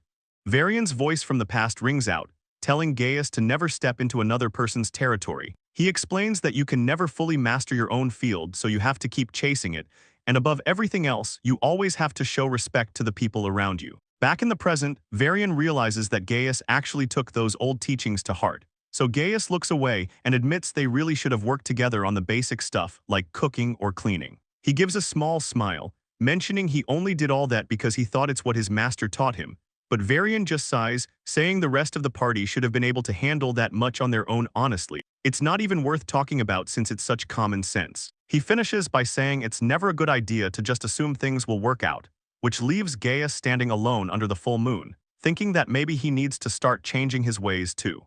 Varian tells Gaius not to stress about things too much, and mentions that Gaius probably should have pushed back a little harder against his old teammates, but he promises he's going to personally whip the crescent moon claws back into shape. Gaius just laughs nervously, thinking about the brutal training coming for his old party, so he realizes it's pretty wild that his own master is the commander of the Royal Knights Logistics Support. He asks Varian to just take the credit for everything that happened, and explains that things are going to get way too messy if people find out he was the one behind it all. Varian starts walking away, joking about how young people and their complicated problems are a total mystery. He throws out a final offer, telling Gaius he's got a job waiting for him at the royal palace, which Gaius just quietly acknowledges while looking off into the distance. Miria watches the two of them talk with a quiet smile on her face. Gaius looks back and explains he's got a promise to keep with someone first, but says once he's finally on his own, he'll think about the job. Varian just nods along, saying he gets it. And then later that night under a full moon, a voice calls out for the master. Varian stands in the doorway scratching his head, telling whoever is there that he's leaving the rest of the mess to them. He looks down at the Crescent Moon Claw members passed out all over the floor and just sighs about how complicated young people can be. The next morning rolls around at the mansion, and Gulgan is still flat on his back, looking like he's barely surviving the start of the day. The guy is supposed to be the legendary leader of the S-rank party Crescent Moon's Claw, but right now he's just a total wreck. Varian heads out, joking that what Gulgan is feeling is a real S-rank hangover. Gulgan is struggling hard, trying to tell himself that a legendary S-rank guy like him shouldn't be losing to a hangover, but he's barely conscious when Varian suddenly shows up in the doorway. The old man waves and yells at everyone to wake the hell up. Varian's got a huge smile on his face as he lets them know it's officially time for the morning cleaning. Hannah can't believe they have to do this again today, while Larisha just rubs her eyes, saying she's way too sleepy for this. Varian doesn't care and tells them not to get cocky just because they managed to tidy up for a single day. He walks past the empty bottles on the floor, warning them that if they just keep partying like this, they're going to get the rug pulled out from under them. As Ben and the others start bagging up the trash, Varian reminds them that there are no days off when it comes to daily life. He points toward the door and tells Ben and Hannah to take the work outside, so everyone heads over to the stables, where Varian announces he's going to drill the basics of Draconix care into their heads. The lesson starts with some gross details. Varian explains that if the beast gets sick from eating the wrong stuff, its piss will show it. Varian keeps the lesson going, explaining that if they don't stay on top of things, the smell of waste and body odor is going to get pretty bad. Miria looks over at Gaius, clearly bothered by the air in the stables, and asks him if he honestly doesn't notice the stench. Gaius just repeats the word like he's never heard of it before, while Miria admits she just thought this was how things were supposed to smell. He starts wondering if the others are just feeling sick or something, because he hasn't noticed anything weird at all. But Varian gets right in his face with a serious look, telling him that his observation skills are definitely starting to slip lately. He gestures toward the Draconix in the stall, warning them that underestimating the care these creatures need will end up costing them big time. With the mood getting heavy, Varian decides it's time to tell them a specific story, a cautionary tale about the dark future that waits for anyone who decides to neglect their basic duties. He starts ranting about tragedy and disaster, telling them they need to take full responsibility for their work before things go south, leaving Gaius and Miria standing there in silence, looking completely stressed out by the old man's intense lecture. Hannah stands by watching while Gulgan struggles with the farm equipment, mentioning how much like actual hard labor this is. Varian doesn't let up though, reminding them that Gaius used to handle every bit of this work all by himself. He tells them straight up that since they chose to kick him out, they're the ones who have to step up and take responsibility now. Later on, a simple meal of soup and bread is sat on the table, but between the back-breaking work and a nasty hangover headache, neither of them is in the mood to eat. They just sit there staring at their food, feeling nothing but frustration and regret over how things turned out. Gulgan is basically in a daze, His mind is a mess of weird emotions and his body is totally finished, leaving Hannah in the exact same spot, since they're both thinking the same thing about their current situation. The problem is that even though they're both miserable, they can't actually say the words out loud. Gulgan just sighs to himself, thinking that even if he's rusty, his pride as an S-rank won't let him admit he can't handle this. Back at the table, Gulgan looks up at the ceiling and sighs, wishing Gaius were still around to handle things for them. Hannah and Ben just sit there looking completely wrecked. It looks like their pride is literally starting to crack, and on this day, the sound of someone's ego shattering echoes throughout the building while back at the campsite. Gaius shouts out that it's time to get moving whether the world heard that pride break or not. He tells Miria that they've finally finished gathering all the items they need, and now that Miria's mount has joined up with them. The two Draconics are ready for the trip. Gaius looks at the path ahead and says it's finally time to get going.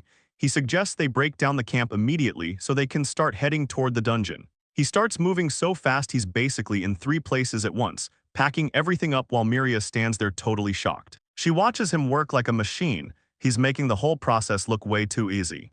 Miria stands there with a huge pout on her face, looking completely annoyed about Gaius holding all the bags himself. She screams his name to get his attention, and he looks over, looking a little nervous about whatever she's about to say next. She gets a serious look in her eyes and tells him that doing things that way is just not going to work. She gives him a massive smile and says they should do it together, which completely catches Gaius off guard. She leans in close and asks if he's on board, making him blush and smile awkwardly while he stammers out a yes. Over by the mounts, it's clear that just waiting around isn't the way to get your feelings across. No, just waiting definitely won't work if you want someone to understand you. So Miria finally takes the big plunge and makes her move, and Gaius accepts her offer without a second thought. Gaius and Miria head out together, and it looks like the seeds of trust are finally starting to grow. As they make their way deep into the forest to start their training, Gaius points out that they don't really know how the other one fights yet, and suggests they hit up some hunting grounds to test the waters. Miria is totally down for it, saying she's actually been wanting to show him what she can do, but Gaius looks a little awkward and tells her she only needs to follow his lead during a fight. He gets serious for a second and tells her that she absolutely has to do exactly what he says, clarifying that while she's usually free to make her own calls on the fly, she really needs to listen the second she hears his voice. He looks at her and tells her he needs a promise on that, and she just smiles back at him. Miria gives him a big smile and says of course she'll listen, and she adds that it's simply because she trusts Gaius. Miria thanks him for the chance, so Gaius tells her it's time to head out.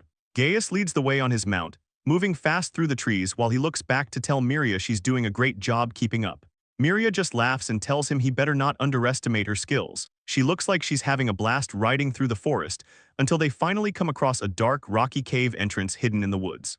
Gaius gets serious again and tells her not to let her guard down, suggesting they keep talking to stay coordinated as they move in, which Miria agrees to. Gaius and Miria ride their mounts straight into the dark cave, moving deeper into the shadows as the light from the forest fades out.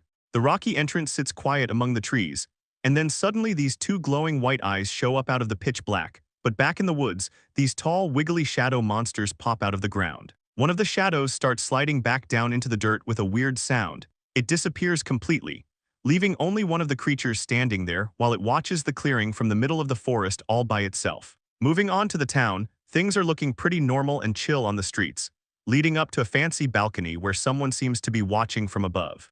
Back at the fancy balcony, a silhouette stands by the window, just watching as the long-haired man takes a sip of his tea and asks what the situation is. He sits back in his chair, looking totally relaxed while he listens to the report, nodding along and saying he gets it, especially regarding the dungeons with the special variants. One of those weird shadow monsters is standing right there in the room with him, and he just chuckles at it, telling the creature it's actually become pretty impressive. He stands up and looks out the window, saying he wants to test their power a little more, mentioning he might even make that dungeon a bit tougher while he's out for a walk. He tells the shadow monster it's dismissed, and the creature starts sinking into the floor, vanishing as he gives one last order to keep him updated on everything that's happening.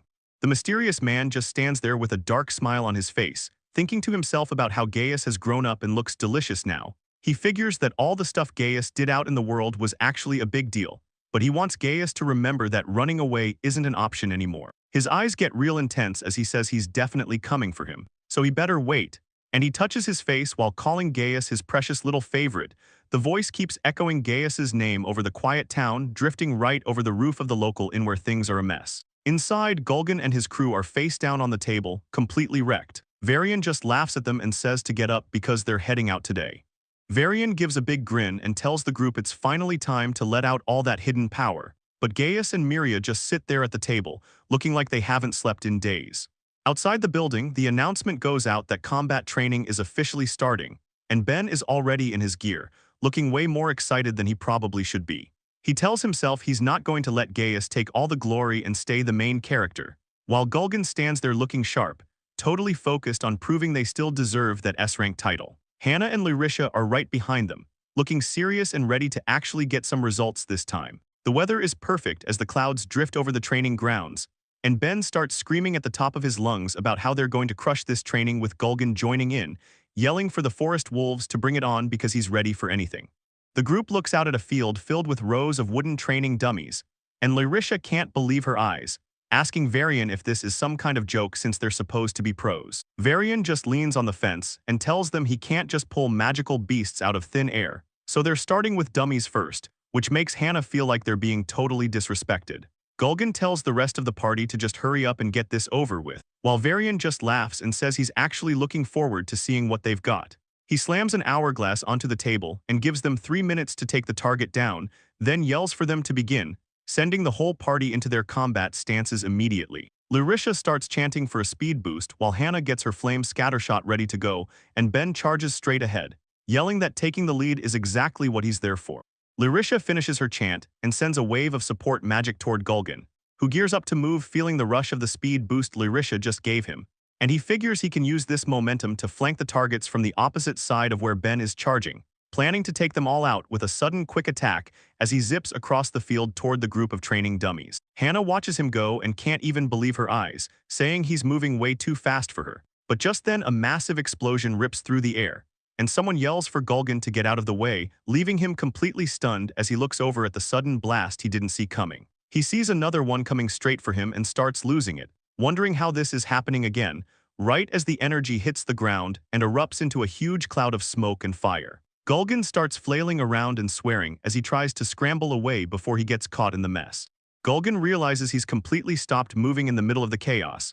He grits his teeth, telling himself he's gotta catch up right now or he's going to fail, so he lets out a huge yell and puts every bit of strength he has left into one final, desperate swing. He and Ben both slam into the training dummy at the exact same moment, their weapons clashing against the wood with a loud crack as they both just freeze their eyes wide and totally shocked by the mess they just made of their coordination. Varian calls out from the sidelines telling them that's enough for today, while Hannah and Lyrisha just stand there watching the disaster. The training dummy stands alone in the field, barely holding together after the rough practice session. The party members hang their heads and start walking back toward the fence, feeling the weight of how badly things are going, and Varian meets them there, mentioning how they actually managed to work together as a real team up until this point. He looks them over and asks what they think they're lacking right now, specifically what's gone missing that's making them fall apart, leaving Hannah staring at the ground, sweating as she wonders if the missing piece is actually Gaius.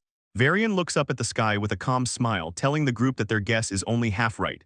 Ben stands there looking completely lost, asking what exactly it was that Gaius was doing for them. While Lyrisha tries to think it through, Ben just stares off and says he's starting to wonder about it too.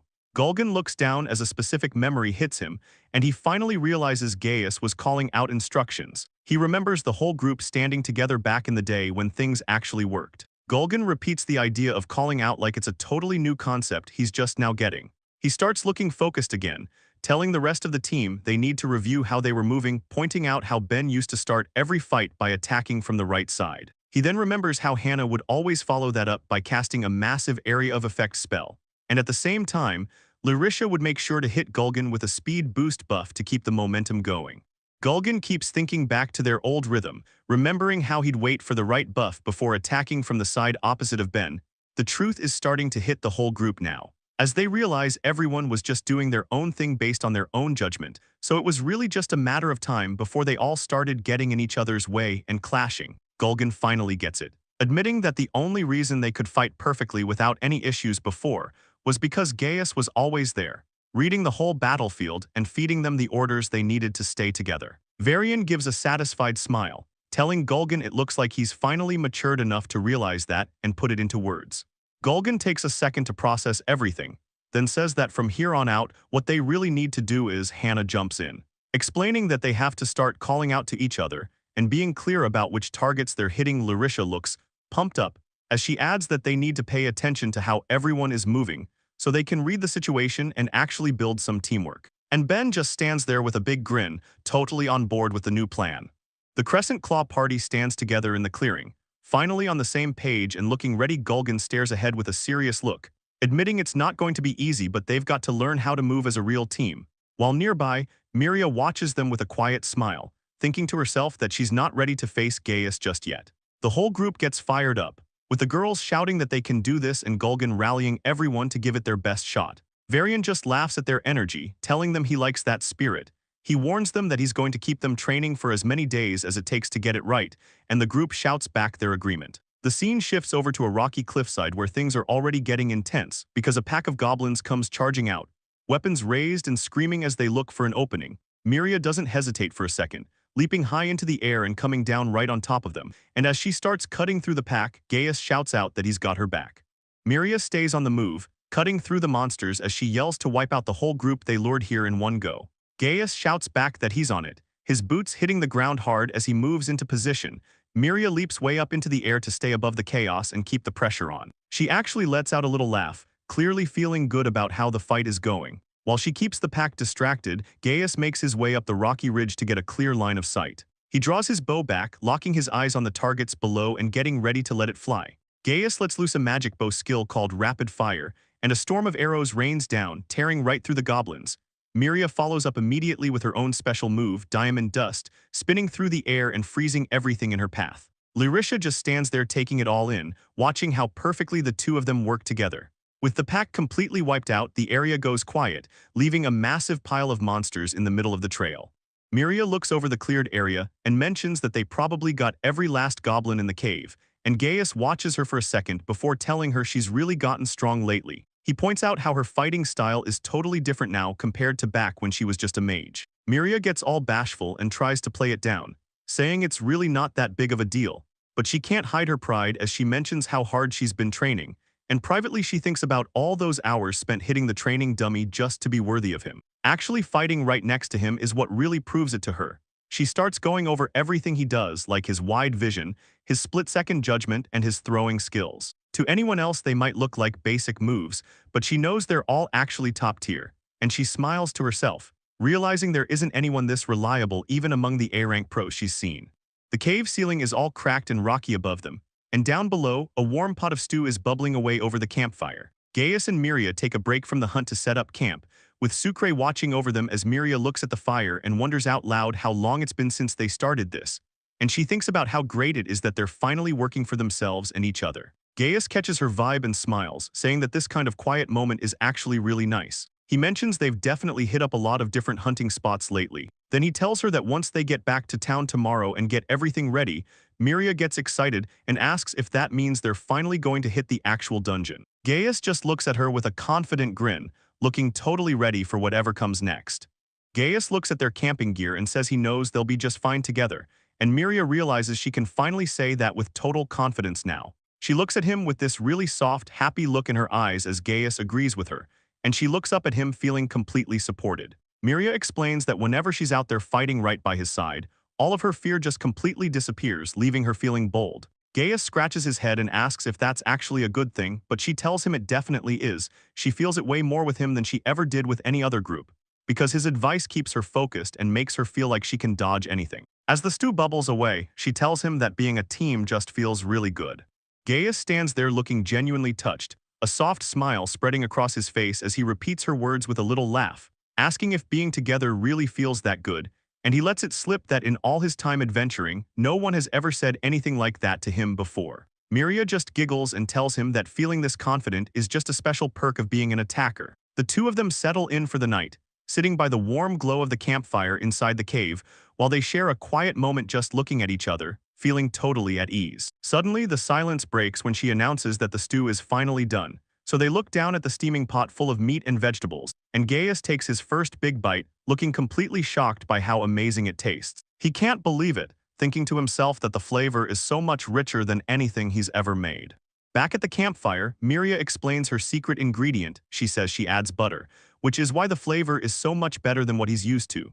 The next morning rolls around, and the sun is high over the buildings looks like a perfect day for training. Down in the training area, a forest wolf lies slumped over on the ground, totally defeated after the rookies finally finished it off. The group of young adventurers cheers at the top of their lungs, looking pretty proud of themselves for winning. Right then, the announcement goes out that the Magic Beast extermination drill is officially over, and the lead rookie warrior is pumped. He tells his team that they can finally start taking on real dungeons now.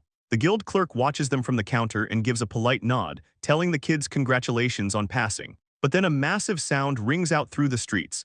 The guys freeze up like they just saw a ghost, and it turns out to be a giant monster locked in a massive cage being pulled through town by a team of Draconics. Sucre watches the beast go by while everyone around starts panicking. They're asking what that roar was and can't believe how huge the thing is. The massive beast snarls as it's paraded through the streets. Someone mentions that this monster is actually used for training, but the rookies can't believe their ears. The warrior yells out in total disbelief while the guy next to him wonders who could possibly beat a thing like that. The guild clerk just keeps smiling and lets them know there's an adventurer currently doing some special training right now, and out in the field, the beast is absolute chaos. It lunges forward with a massive claw swipe aimed right at Ben. Larisha stays focused and shouts that the defense buffs are all set. Ben feels the power and says he can tank this hit no problem, so Hannah sees the opening and screams for Gulgan to take his shot. Everything is lined up perfectly for the leader to step up. Gulgan gets a determined look on his face and tells the rest of the party to leave everything to him. He leaps into the air and pulls his sword back. He's putting everything he's got into his special skill to finish the fight. He brings the blade down in a massive flash, cutting right through the air and landing a heavy blow. The beast's head snaps back from the force of the strike. Looks like the S-rank party is finally showing off. The sky is clear over the training area as the practice session ends. The beast lies dead on the ground while the group catches their breath. Varian looks at them with a smile and says that is enough for today, telling them they have finally mastered the basics of being adventurers, including everything from teamwork to cleanup. He goes on to say that with their current skills, he wouldn't be worried about sending them on a real quest. Ben yells out in excitement while Hannah says they are finally ready to take on a dungeon together. Varian watches them, noting to himself that this is really just the starting line. But he tells the group out loud that they have all truly changed since they started this. Hannah smiles at her leader and says she knew Gulgan could do it if he actually tried, and Gulgan acts cool, saying it was her cheering that really fired up his heart to finish the job. Larisha looks at Ben with a big smile and tells him his back looked even bigger than usual today. Ben just laughs it off, saying that a tank is pretty much useless without something to protect. Varian watches the group's friendly flirting and teamwork with a warm look on his face. He lets out a satisfied sigh as he realizes how far they've actually come since the start. Interrupting the moment, Varian yells for them to hurry up and go file their application with the guild. The scene shifts to the center of town, where the massive guild building stands under the bright morning sky. The 4 members of Crescent Claw stand together looking focused and ready to get back to work. But as they walk by, people start whispering, asking if that's really them and saying they thought the group vanished. Someone in the crowd mentions hearing they've been spotted training at the practice grounds and hunting fields lately, though another guy isn't convinced, saying no matter how hard they work, they can't just erase their past mess-ups. Varian just smiles at all the chatter, mentioning how much young people love their gossip as they walk along toward the guild counter. They step up to the desk, catching the clerk totally off guard for a second. The clerk quickly realizes who he's looking at, greeting the members of Crescent Claw and Master Varian with a smile. He tells them they did a great job with their training and asks what else he can do to help them out today. Varian gets straight to the point, telling the clerk he's sending the group to clear out that one specific dungeon.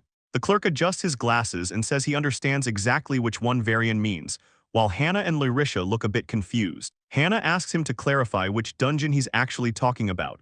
The clerk explains that it's a B-rank spot, but things are weird there because they've seen special monsters that don't match the local species. He goes on to say that nobody has been able to clear it yet, and it's becoming a serious issue because it's just been left alone for so long.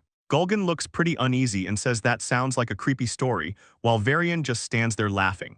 Varian keeps talking, explaining that this whole thing is a total headache for the guild since the rewards aren't good enough for high rankers, and yet the actual work is way too much for anyone B rank or lower to handle, which is why they're thinking about bumping up the difficulty level. Gulgan listens to the explanation and starts putting the pieces together. He realizes that this specific dungeon is basically the perfect chance for them to prove themselves and make a comeback. Ben looks pretty pumped about the plan, looking straight ahead and telling the crew it's time to get moving.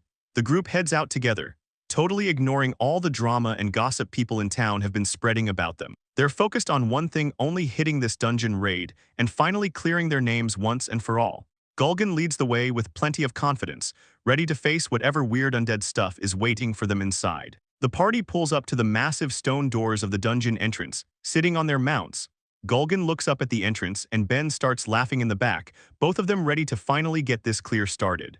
Gulgan keeps his eyes on the prize while Ben shouts out that it's been a minute since they've been on a real raid. Varian tells the crew to get their heads in the game and brace themselves, but Larisha admits she's actually starting to get a little shaky, which is the total opposite of Hannah, who's hyped because she can finally go all out and fire off as much magic as she wants. The whole group stands together as the heavy gates start to move.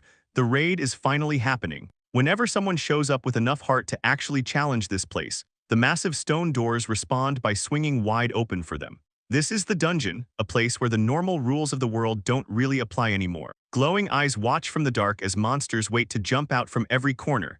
But even if they get taken down, the dungeon eventually just sucks their remains back into the walls. There's no such thing as day or night in here either. The whole place just stays bright 24/7.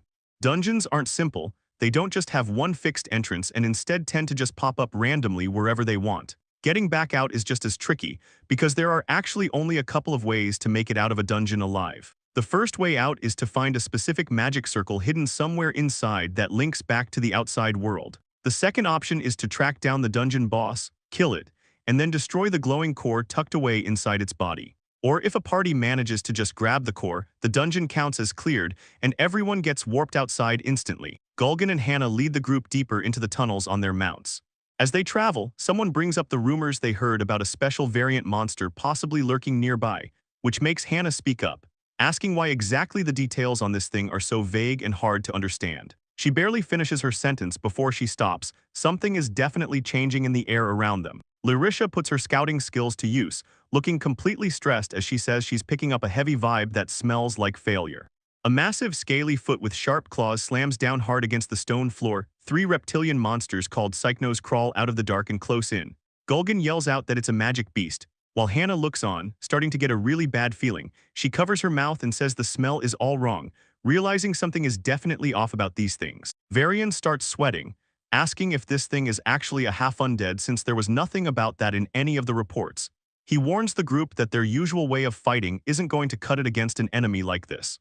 But Gulgan just gives a confident look, saying it doesn't matter if it's a half-breed or whatever. He draws his sword and says an undead opponent is the perfect chance for him to show everyone what he can really do. Varian just watches him with a surprised look, waiting to see how the guy is going to handle the situation, especially since Gulgan is a paladin, basically a high-level knight who got a special blessing from all those years of intense training. Gulgan's slashes naturally have a holy attribute, so he doesn't even need to use any extra enchantments. And since that holy power is the one big weakness for undead monsters, he's basically the perfect counter. A normal party would be having a rough time in a spot like this. But this is the moment where Gulgan, the holy knight and lead fighter of the Crescent Claw party, starts showing off some crazy power that's way beyond what anyone else can do. He yells for everyone to keep the pressure on, calling out for a lightning-fast attack. The rest of the group follows his lead, with Ben raising his weapon and getting ready to charge in. Gulgan lets out a shout as he swings his blade in a massive, wide circle, tearing right through the monster as he rides past it on his mount. And he stops just ahead, looking back at his party while the dust from the fight starts to settle. The group is just breezing through the challenge like it's nothing, and Varian watches with a big smile, thinking the whole thing is actually pretty impressive. It turns out all that training really paid off since the Crescent Claw party has their coordination down perfectly. Even an expert like Varian is stuck watching in awe as they just mow down every monster in their path, and it's been like this since they first started heading down into the dungeon. Now, 3 full days have passed since they began. The team is finally taking a breather at a small campsite they set up in the ruins. Ben mentions they've already cleared 5 floors, so since it's only a B-rank spot, they should be almost done, but then Hannah looks around the camp and asks where Gurgen is hiding.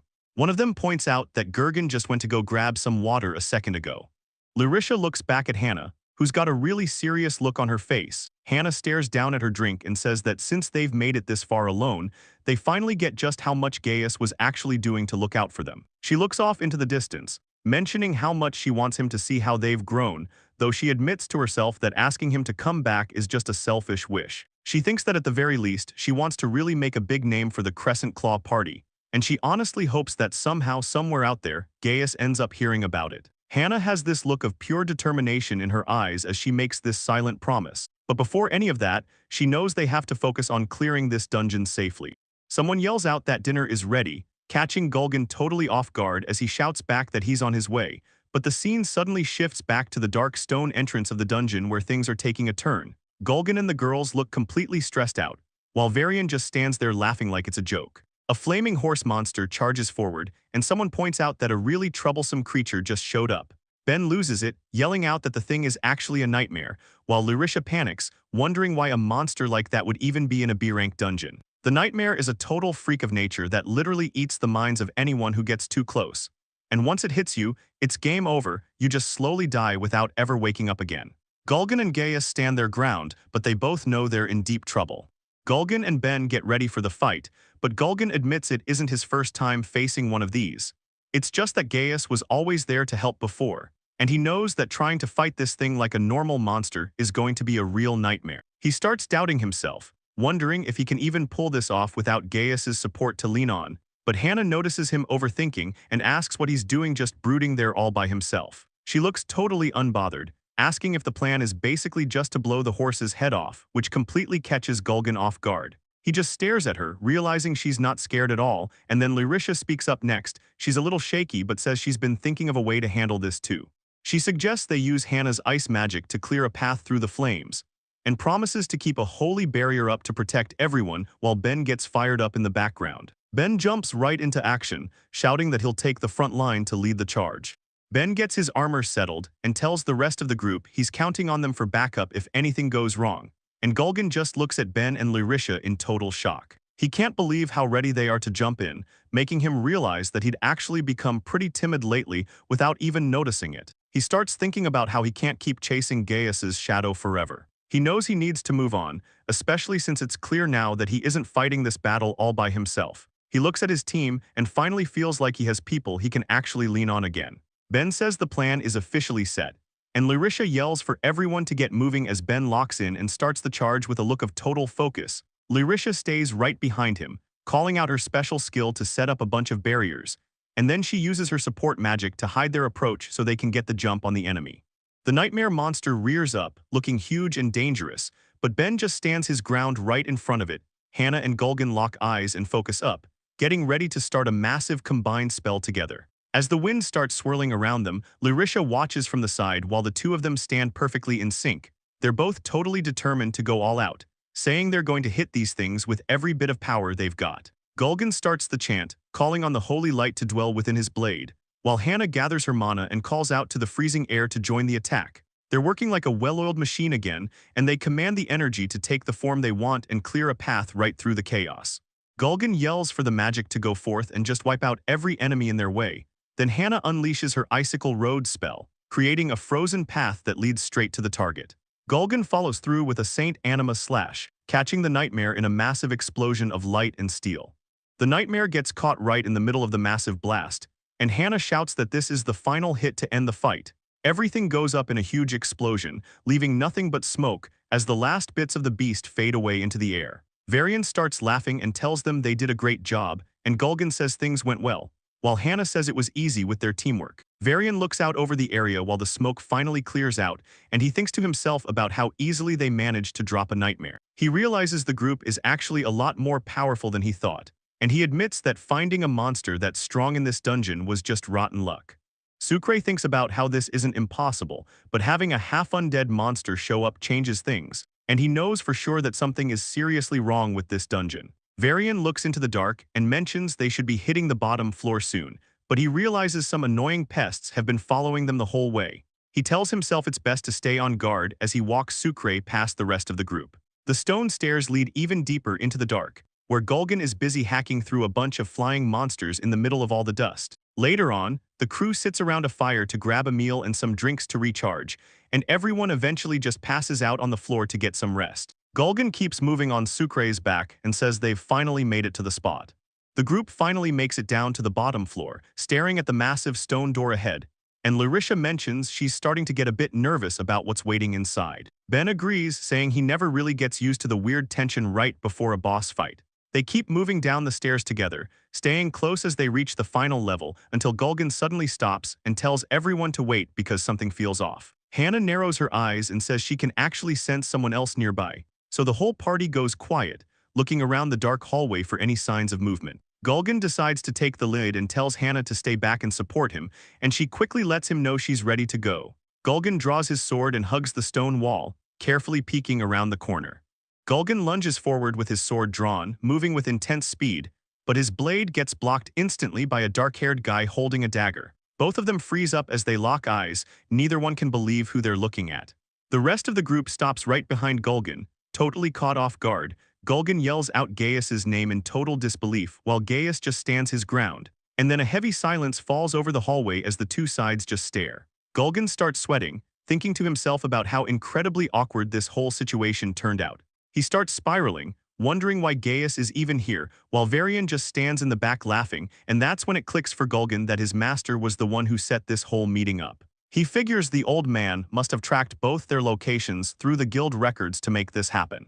Gulgin is sweating bullets as he realizes Varian planned this entire awkward run-in from the start, and Hannah isn't making it any easier, yelling at him to stop standing there and actually say something. Gulgin starts panicking, frantically wondering what he's even supposed to do or say in a spot like this. Larisha chimes in too, telling her leader that he needs to pull himself together and act right, while Hannah adds that he needs to make a good impression since the confrontation has already started. He takes a second to clear his throat, trying his best to shake off the nerves and look cool, but his greeting to Gaius is incredibly stiff as he struggles to find any way to explain himself. Then he suddenly flips a switch and acts like a cheerful TV host, asking Gaius what he's doing at the dungeon. Gaius just stands there with a blank look on his face, totally confused by how weird his old leader is being. The rest of the party can only watch from the back, looking completely exhausted by the embarrassing scene. Gulgin starts freaking out, yelling that he totally messed up his big moment. Gaius just stands there looking completely exhausted by the guy's energy. Miria steps up and asks Gaius what's wrong, seeing the weird vibe from the group, but as soon as she speaks, the entire old party freezes up with bug eyes. Gaius keeps it simple and tells the group that her name is Miria, and mentions he only met her after they all parted ways. Gulgin and Hannah both lose it, yelling about how Gaius is actually traveling with a girl, while someone in the back whispers, trying to figure out who she is. Hannah asks if they really came all this way with just 2 people, thinking it's a bit much, but Larisha is just standing there blushing, saying that Miria is super cute. Larisha keeps gushing in the background about how cute Miria is, which is awkward because Gaius and Miria can hear every single word they're saying. Gaius gets things back on track by explaining their goal is to get a magic sword here, and he plans on sticking with Miria as her support even after the job is done. Gulgin is completely shocked to hear this, acting like it's some big revelation, but then he softens up, saying he's just glad Gaius isn't out there all alone. Gaius just laughs and tells him that he was thinking the exact same thing, adding that it's just good to see that the whole old crew is doing all right. He smiles and admits he was actually pretty worried about how they'd manage, but that really hits a nerve with Hannah, who asks if he actually just said he was worried. Hannah goes off on him, yelling about how the whole situation after he left was a total nightmare, and she adds that if he was going to dump all his items on them, he should have at least left a note. She finally admits it was mostly their fault for skipping the official handover, while Gulgin just stands there, realizing that things have gotten pretty awkward. He's stuck thinking about how they just had this big emotional goodbye, only to run into him again right away, and the pressure is getting to him so much that he can't even think of what to say. Hannah catches him acting weird and fidgeting like crazy, so she calls out to him and asks why he's being so quiet all of a sudden. He tries to explain that when it comes to Gaius, he's just completely lost for words, but Hannah just looks at him and asks how he really feels about seeing his old friend again. Gulgin looks down with a heavy expression, clearly carrying a lot on his mind, and he finally starts to speak, telling Gaius that he really wants him to watch their fight. But that's not all. He adds that he wants Gaius to fight alongside them once more, and he bows his head low, saying he just wants the chance to apologize properly for everything. Hannah watches from the side with a small smile while Gulgin struggles to find the right words, so she gives him a little nudge and tells him to just go ahead and say what he needs to. Gulgin calls out to him, which makes Gaius turn around and ask what's on his mind. The party leader takes a second to steady himself, looking more determined than before, and he asks if they can do this one more time, officially inviting Gaius to join the party again. Gaius just stands there completely shocked by the offer. Gaius stands there looking completely confused, only managing to let out a surprise sound as he tries to process what he just heard. Gulgin keeps going, explaining that their goal is simple and they just want to clear this dungeon with him, and he even offers Gaius everything they find. The loot drops and the magic sword they picked up are all his. He tells Gaius that he wants him to judge how strong they've gotten and help them out in the fight, which leaves Gaius totally speechless. Miria watches from the side as Gaius starts to sweat, barely able to get a word out because the offer is so unexpected. She looks at him and wonders what he's going to do, while Gaius thinks back to everything that happened with this group. It feels weird to even think about fighting alongside the same people who kicked him out in the first place, but he knows that if Gulgan hadn't been so sincere about it, he probably would have just turned him down on the spot. But the real reason Gaius is having such a hard time saying no right now is because he can see how serious Gulgan is just by looking into his eyes, and it's clear the guy really means what he's saying. Varian looks at Gaius and acknowledges that this whole situation probably feels like it came out of nowhere, so he gets right to the point. He asks Gaius if he's interested in seeing what his old teammates can actually do now. Gaius just stands there looking confused, repeating the words true power like he can't quite believe what he's hearing. Varian just laughs and mentions that even a veteran like him had to put in a ton of effort to get them into shape. He's pretty blunt about it too. He tells Gaius that the group used to be honestly pathetic in a lot of ways, leaving Hannah and Lyrisha looking totally embarrassed while he explains that most people like them never bother to change. But the Crescent Claw members didn't let the talk around them get to their heads. They actually listened to his coaching and worked themselves to the bone. Varian points out that they handled this entire dungeon conquest completely on their own, without any help from him or Gaius. And it's clear they've reached this level purely through their own hard work. They aren't just riding on anyone's coattails anymore. As the whole party stands together looking ready for anything, Varian tells Gaius that this isn't the same team he remembers. Gaius takes a second to process everything Varian just told him about the party's growth and finally says he understands, so he suggests they all team up right now to finish clearing out the rest of the dungeon together. Even the Draconix mounts are happy to see each other again. One of them says it's been way too long, while the other asks how things have been going lately. Hannah smiles as she realizes it really has been a while since they last fought side by side with Gaius like this, and she points out that the fact he and Miria made it this far alone proves they're top-tier adventurers, which has Ben getting hyped and saying he's counting on them. Gaius just laughs and tells them to knock it off, acting humble and saying he's in no spot to be looking down on anyone because truth is, he actually had a pretty tough time dealing with some of the monsters on the way down here. Monsters like the Psychnos and those flaming, half-undead nightmares that Hannah says are way too powerful to even be inside a normal B-rank dungeon. She asks if Gaius ran into those things too, and when he says he did, he finally opens up a bit, saying honestly, he was starting to worry that just him and Miria wouldn't be enough to take down the final boss on their own.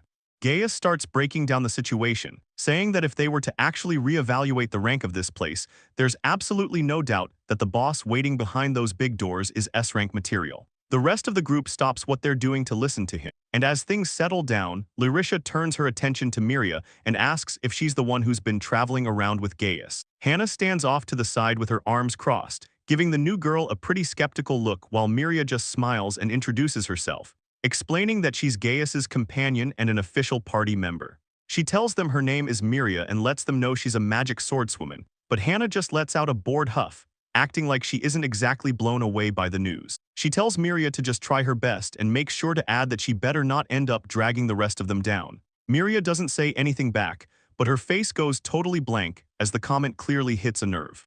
Miria doesn't take the insult lying down and says that unlike a certain S-rank party, she actually trains every day, so there's really no need for concern. She even adds that she's worried the big sis senior's instincts might have gotten rusty since her last dungeon run. Hannah lets out a fake laugh and tells Miria she has a big mouth for a mere jack-of-all-trades, but she follows it up with a threat, telling Miria to be careful her fire magic doesn't turn that long hair into a frizzy perm. Miria just smiles and asks if that means Hannah lacks confidence in her own magic control, which really strikes a nerve. She tells Hannah to just stay in the back and keep her elbows warm while the real work gets done. Hannah loses her cool and tells Miria not to underestimate the firepower of a black mage. She makes sure to remind the girl that she's the main damage dealer of the Crescent Claw party and that Miria should just focus on running around and cleaning up the trash mobs in the back. The two of them end up in a heated stare-down, growling at each other while sparks fly between them. Lyrisha gets all hyped up and tells the guys to back off since this is a woman's battle and she won't let anyone get in the middle, while Ben just stands there looking completely drained by the whole situation. Gulgan finally chimes in to get everyone back on track, reminding the group that they're actually supposed to be having a strategy meeting before they head in. The whole crew gathers up in front of the massive door, they look like a real team again, standing there with their mounts waiting for the word to move. Larisha looks around and mentions how the place actually has a pretty nice and calm vibe to it, which is when Ben starts thinking about how much things have shifted, realizing this isn't the same version of Crescent Claw he used to know, and he realizes it's not just the others. He's changed a lot himself since they all started out together. Gaius looks at his former party members and tells them he's ready to show them exactly how much he's grown since they kicked him out. Gulgan gets a serious look in his eyes and says the plan is finally ready, asking the group if they're actually prepared for this. Gaius just smirks at him and says it's a little late to be asking if they're ready now that they're standing at the door. The two of them stand side by side facing the entrance, and Gaius lets him know he's got his back no matter what happens inside. It turns out someone messed with the monsters in this dungeon, giving them all undead powers that weren't there before. And this dark energy was so strong it turned everything from the Psychnos to the Nightmares into half-undead freaks. Based on how things look, the team is expecting to find some kind of high-level undead boss sitting at the end. So an S-rank monster is just waiting in the dark for Crescent Claw to finally walk through those doors. The group stands together in front of the massive stone entrance, taking a second to look at what they're up against, and Gaius mentions that the pressure coming from the other side of the wall is seriously insane. Gulgan tells everyone not to chicken out now and reminds them they're sticking to the plan they made, but the small fry monsters start swarming in before they can even move, so Gulgan yells for Ben to get up front and handle it. Ben locks in and gets ready to use his heavy shield knight skill to hold the line for the group, and he lets out a huge shout, using his provoke skill to make sure every single monster focus on him instead of his friends. Ben jumps right into the middle of the mess, holding his shield high to block the first wave of monsters. Larisha isn't wasting any time either. She triggers a High Priest special skill to drop a massive barrier around the group. The plan is for Ben to stay out of the main offensive so he can keep the small fry distracted and just focus on tanking hits, while Larisha handles all the behind-the-scenes work. She's busy debuffing the monsters while keeping everyone's health up and giving them buffs. The whole fight kicks off with everyone perfectly in sync, but then it's clear the party members aren't the only ones doing the heavy lifting here. The Draconix mounts charge down the stone hallway, screaming and ready to tear something apart. These magic beasts are total powerhouses, and they start ripping through enemies with their teeth and claws, just letting their wild instincts take over. With the mounts and Ben keeping the crowd busy, the rest of the team finds an opening and sprints straight for the lick. Gurgan and his crew charge ahead without a single doubt, completely trusting that their backs are covered while Gaius keeps pace, mentioning how the rest of the party has really grown attached to Gurgan. Gurgan looks focused, replying that they aren't the same people who used to dump all their problems on Gaius anymore. Gaius just gives a small smile, seeing how much his old friend has actually changed. Gurgan locks onto the skeletal monster ahead, saying they need to focus on taking down the big threat right in front of them. He gets hyped up and yells back in agreement as he prepares to go all out, and then Gurgan swings with everything he's got, slamming a heavy physical hit right into the monster. It turns out a lick can actually condense its magic until it's solid, wearing the energy like a heavy cloak. That thick layer of magic acts just like a shield, and since it's made of pure mana, it's strong enough to just shrug off Gurgan's holy attacks like they're nothing. Even with Gurgan's heavy swing, it looks like the initial attack didn't really do anything, but right then, the lick suddenly stops moving. The rest of the party sees their chance, timing things perfectly as Hannah focuses everything she has. Her spell is almost ready to go, and she looks completely locked in while holding her staff high. She starts the final chant, calling out that she's taking command by her own authority. She tells the flames and the lightning to start moving, asking for a massive storm to drop down and burn away all the evil in front of her. Hannah shouts the name of her ultimate move, Insanity Lightning Rain, and a crazy amount of energy just starts pouring down on the lick. The monster gets absolutely hammered by the lightning bolts are hitting it from every direction, and the whole area just lights up in this massive explosion of magic and sound that seems like it should have finished it. As the smoke starts to clear, Hannah stands her ground and watches to see if it worked, only to see the monster still there. It turns out the lick managed to put up a magic barrier right as the spell hit, protecting itself from that massive roaring attack. Hannah's high-tier thunder magic ends up failing to take the monster down, but Miria just smirks, saying she's been waiting for this exact moment to move in. She moves like a blur, drawing her sword as she closes the gap, putting every bit of her strength into one massive, high-speed swing while her blade connects and sends a huge burst of light through the lick. She lands a perfect critical hit, using the opening from the earlier attacks, so the lick actually takes some real damage for the first time today. The monster looks like it's completely done playing around. It looks furious, and suddenly it lets out this insane wave of dark skull-shaped energy and the whole party gets caught in the blast, getting thrown back by the force. Gaius looks around through all the smoke and dust, asking if everyone is okay after that massive blast. Gul'gan grips his sword tight and yells back that he's barely holding it together against the lick, while Hannah prepares her next spell, shouting that she's attacking again right now and needs her mana restored immediately. Gaius doesn't hesitate for a second, telling her to leave it to him as he pulls out a potion. He winds up and tosses a high-grade mana potion across the battlefield using his throwing skill, and the bottle breaks perfectly, splashing both Hannah and Gul'gan with a huge burst of mana energy. Hannah thanks him for the help while Gul'gan admits that Gaius is actually a really reliable guy to have around, so Gaius just stands there with a quiet smile on his face, taking in the moment. He starts feeling this weird, intense sensation in his chest that he can't even describe, and it hits him that this is the very first time the Crescent Claw party has ever thanked him during a fight.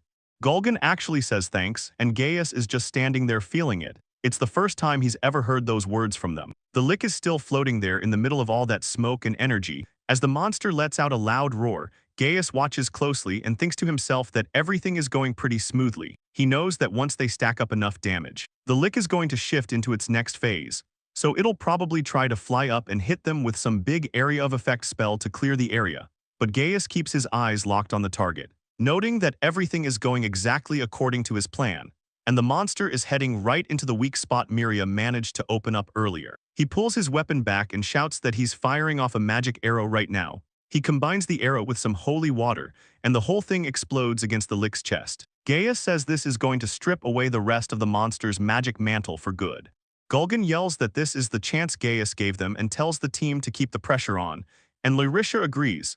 Gul'gan and Miria move in together, landing a massive combined hit right on the lick's body. And then Hannah swings her staff from the side to pile on even more magic damage while the monster is reeling. But Ben and Lyrisha stay back on guard with the horses. Watching the group struggle against the monster, Gaius watches the fight with his bow ready, thinking to himself that this thing is way too persistent. He knows if he doesn't end this now, the fight is just going to slowly wear him down until he's got nothing left. He starts thinking about what he needs to do to finish the lick once and for all, reaching back and grabbing a scroll from his bag, telling himself that he's got no choice but to push himself further, so Gaius locks in with a look of pure focus, getting ready for one last big move to end it, and he pulls out a holy attribute scroll, using it to enchant his next shot with a ton of holy energy.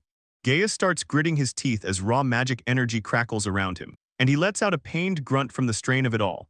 He pulls back his bow and lets a massive holy arrow fly, slamming it directly into the lick with a blinding flash. Gaius yells out that he's using his own body to refine all this magic power, screaming as the energy reaches a breaking point. Miria sees the opening and moves in fast through the chaos, staying low while the light fills the area, and Hannah just stands there completely stunned, watching Gaius pull off something she didn't think was possible. Gaius locks his eyes on the target and yells that he's ending this right now, staring down the monster as he stays totally focused on the shot, his face showing the sheer effort it takes to keep the power steady. He's using the enchantment from that holy attribute scroll to boost his strength, but it's clearly taking a huge toll on him.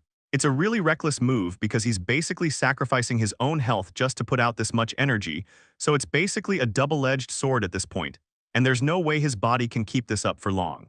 Miria looks completely panicked and yells out Gaius's name as the energy around him hits a peak. The holy arrow finally snaps off the bowstring in a massive, blinding burst of light that fills the room. Gaius lets out a huge yell as he fights the recoil of the shot, putting everything he has into the attack. The beam of light travels instantly and slams right into the middle of the lick, and the monster's body starts shattering and breaking into a million pieces under the pressure of the holy magic. Gaius stands there breathing hard and looking totally spent as the smoke from the explosion starts to settle, while Miria watches with wide eyes and asks if they finally managed to kill it, but the lick's skull starts appearing through the darkness again, looking like it's barely even scratched. The thing lets out a crazy screech that shakes the whole area, and it turns out it's still got plenty of fight left as it lunges back into the air to go on the offensive.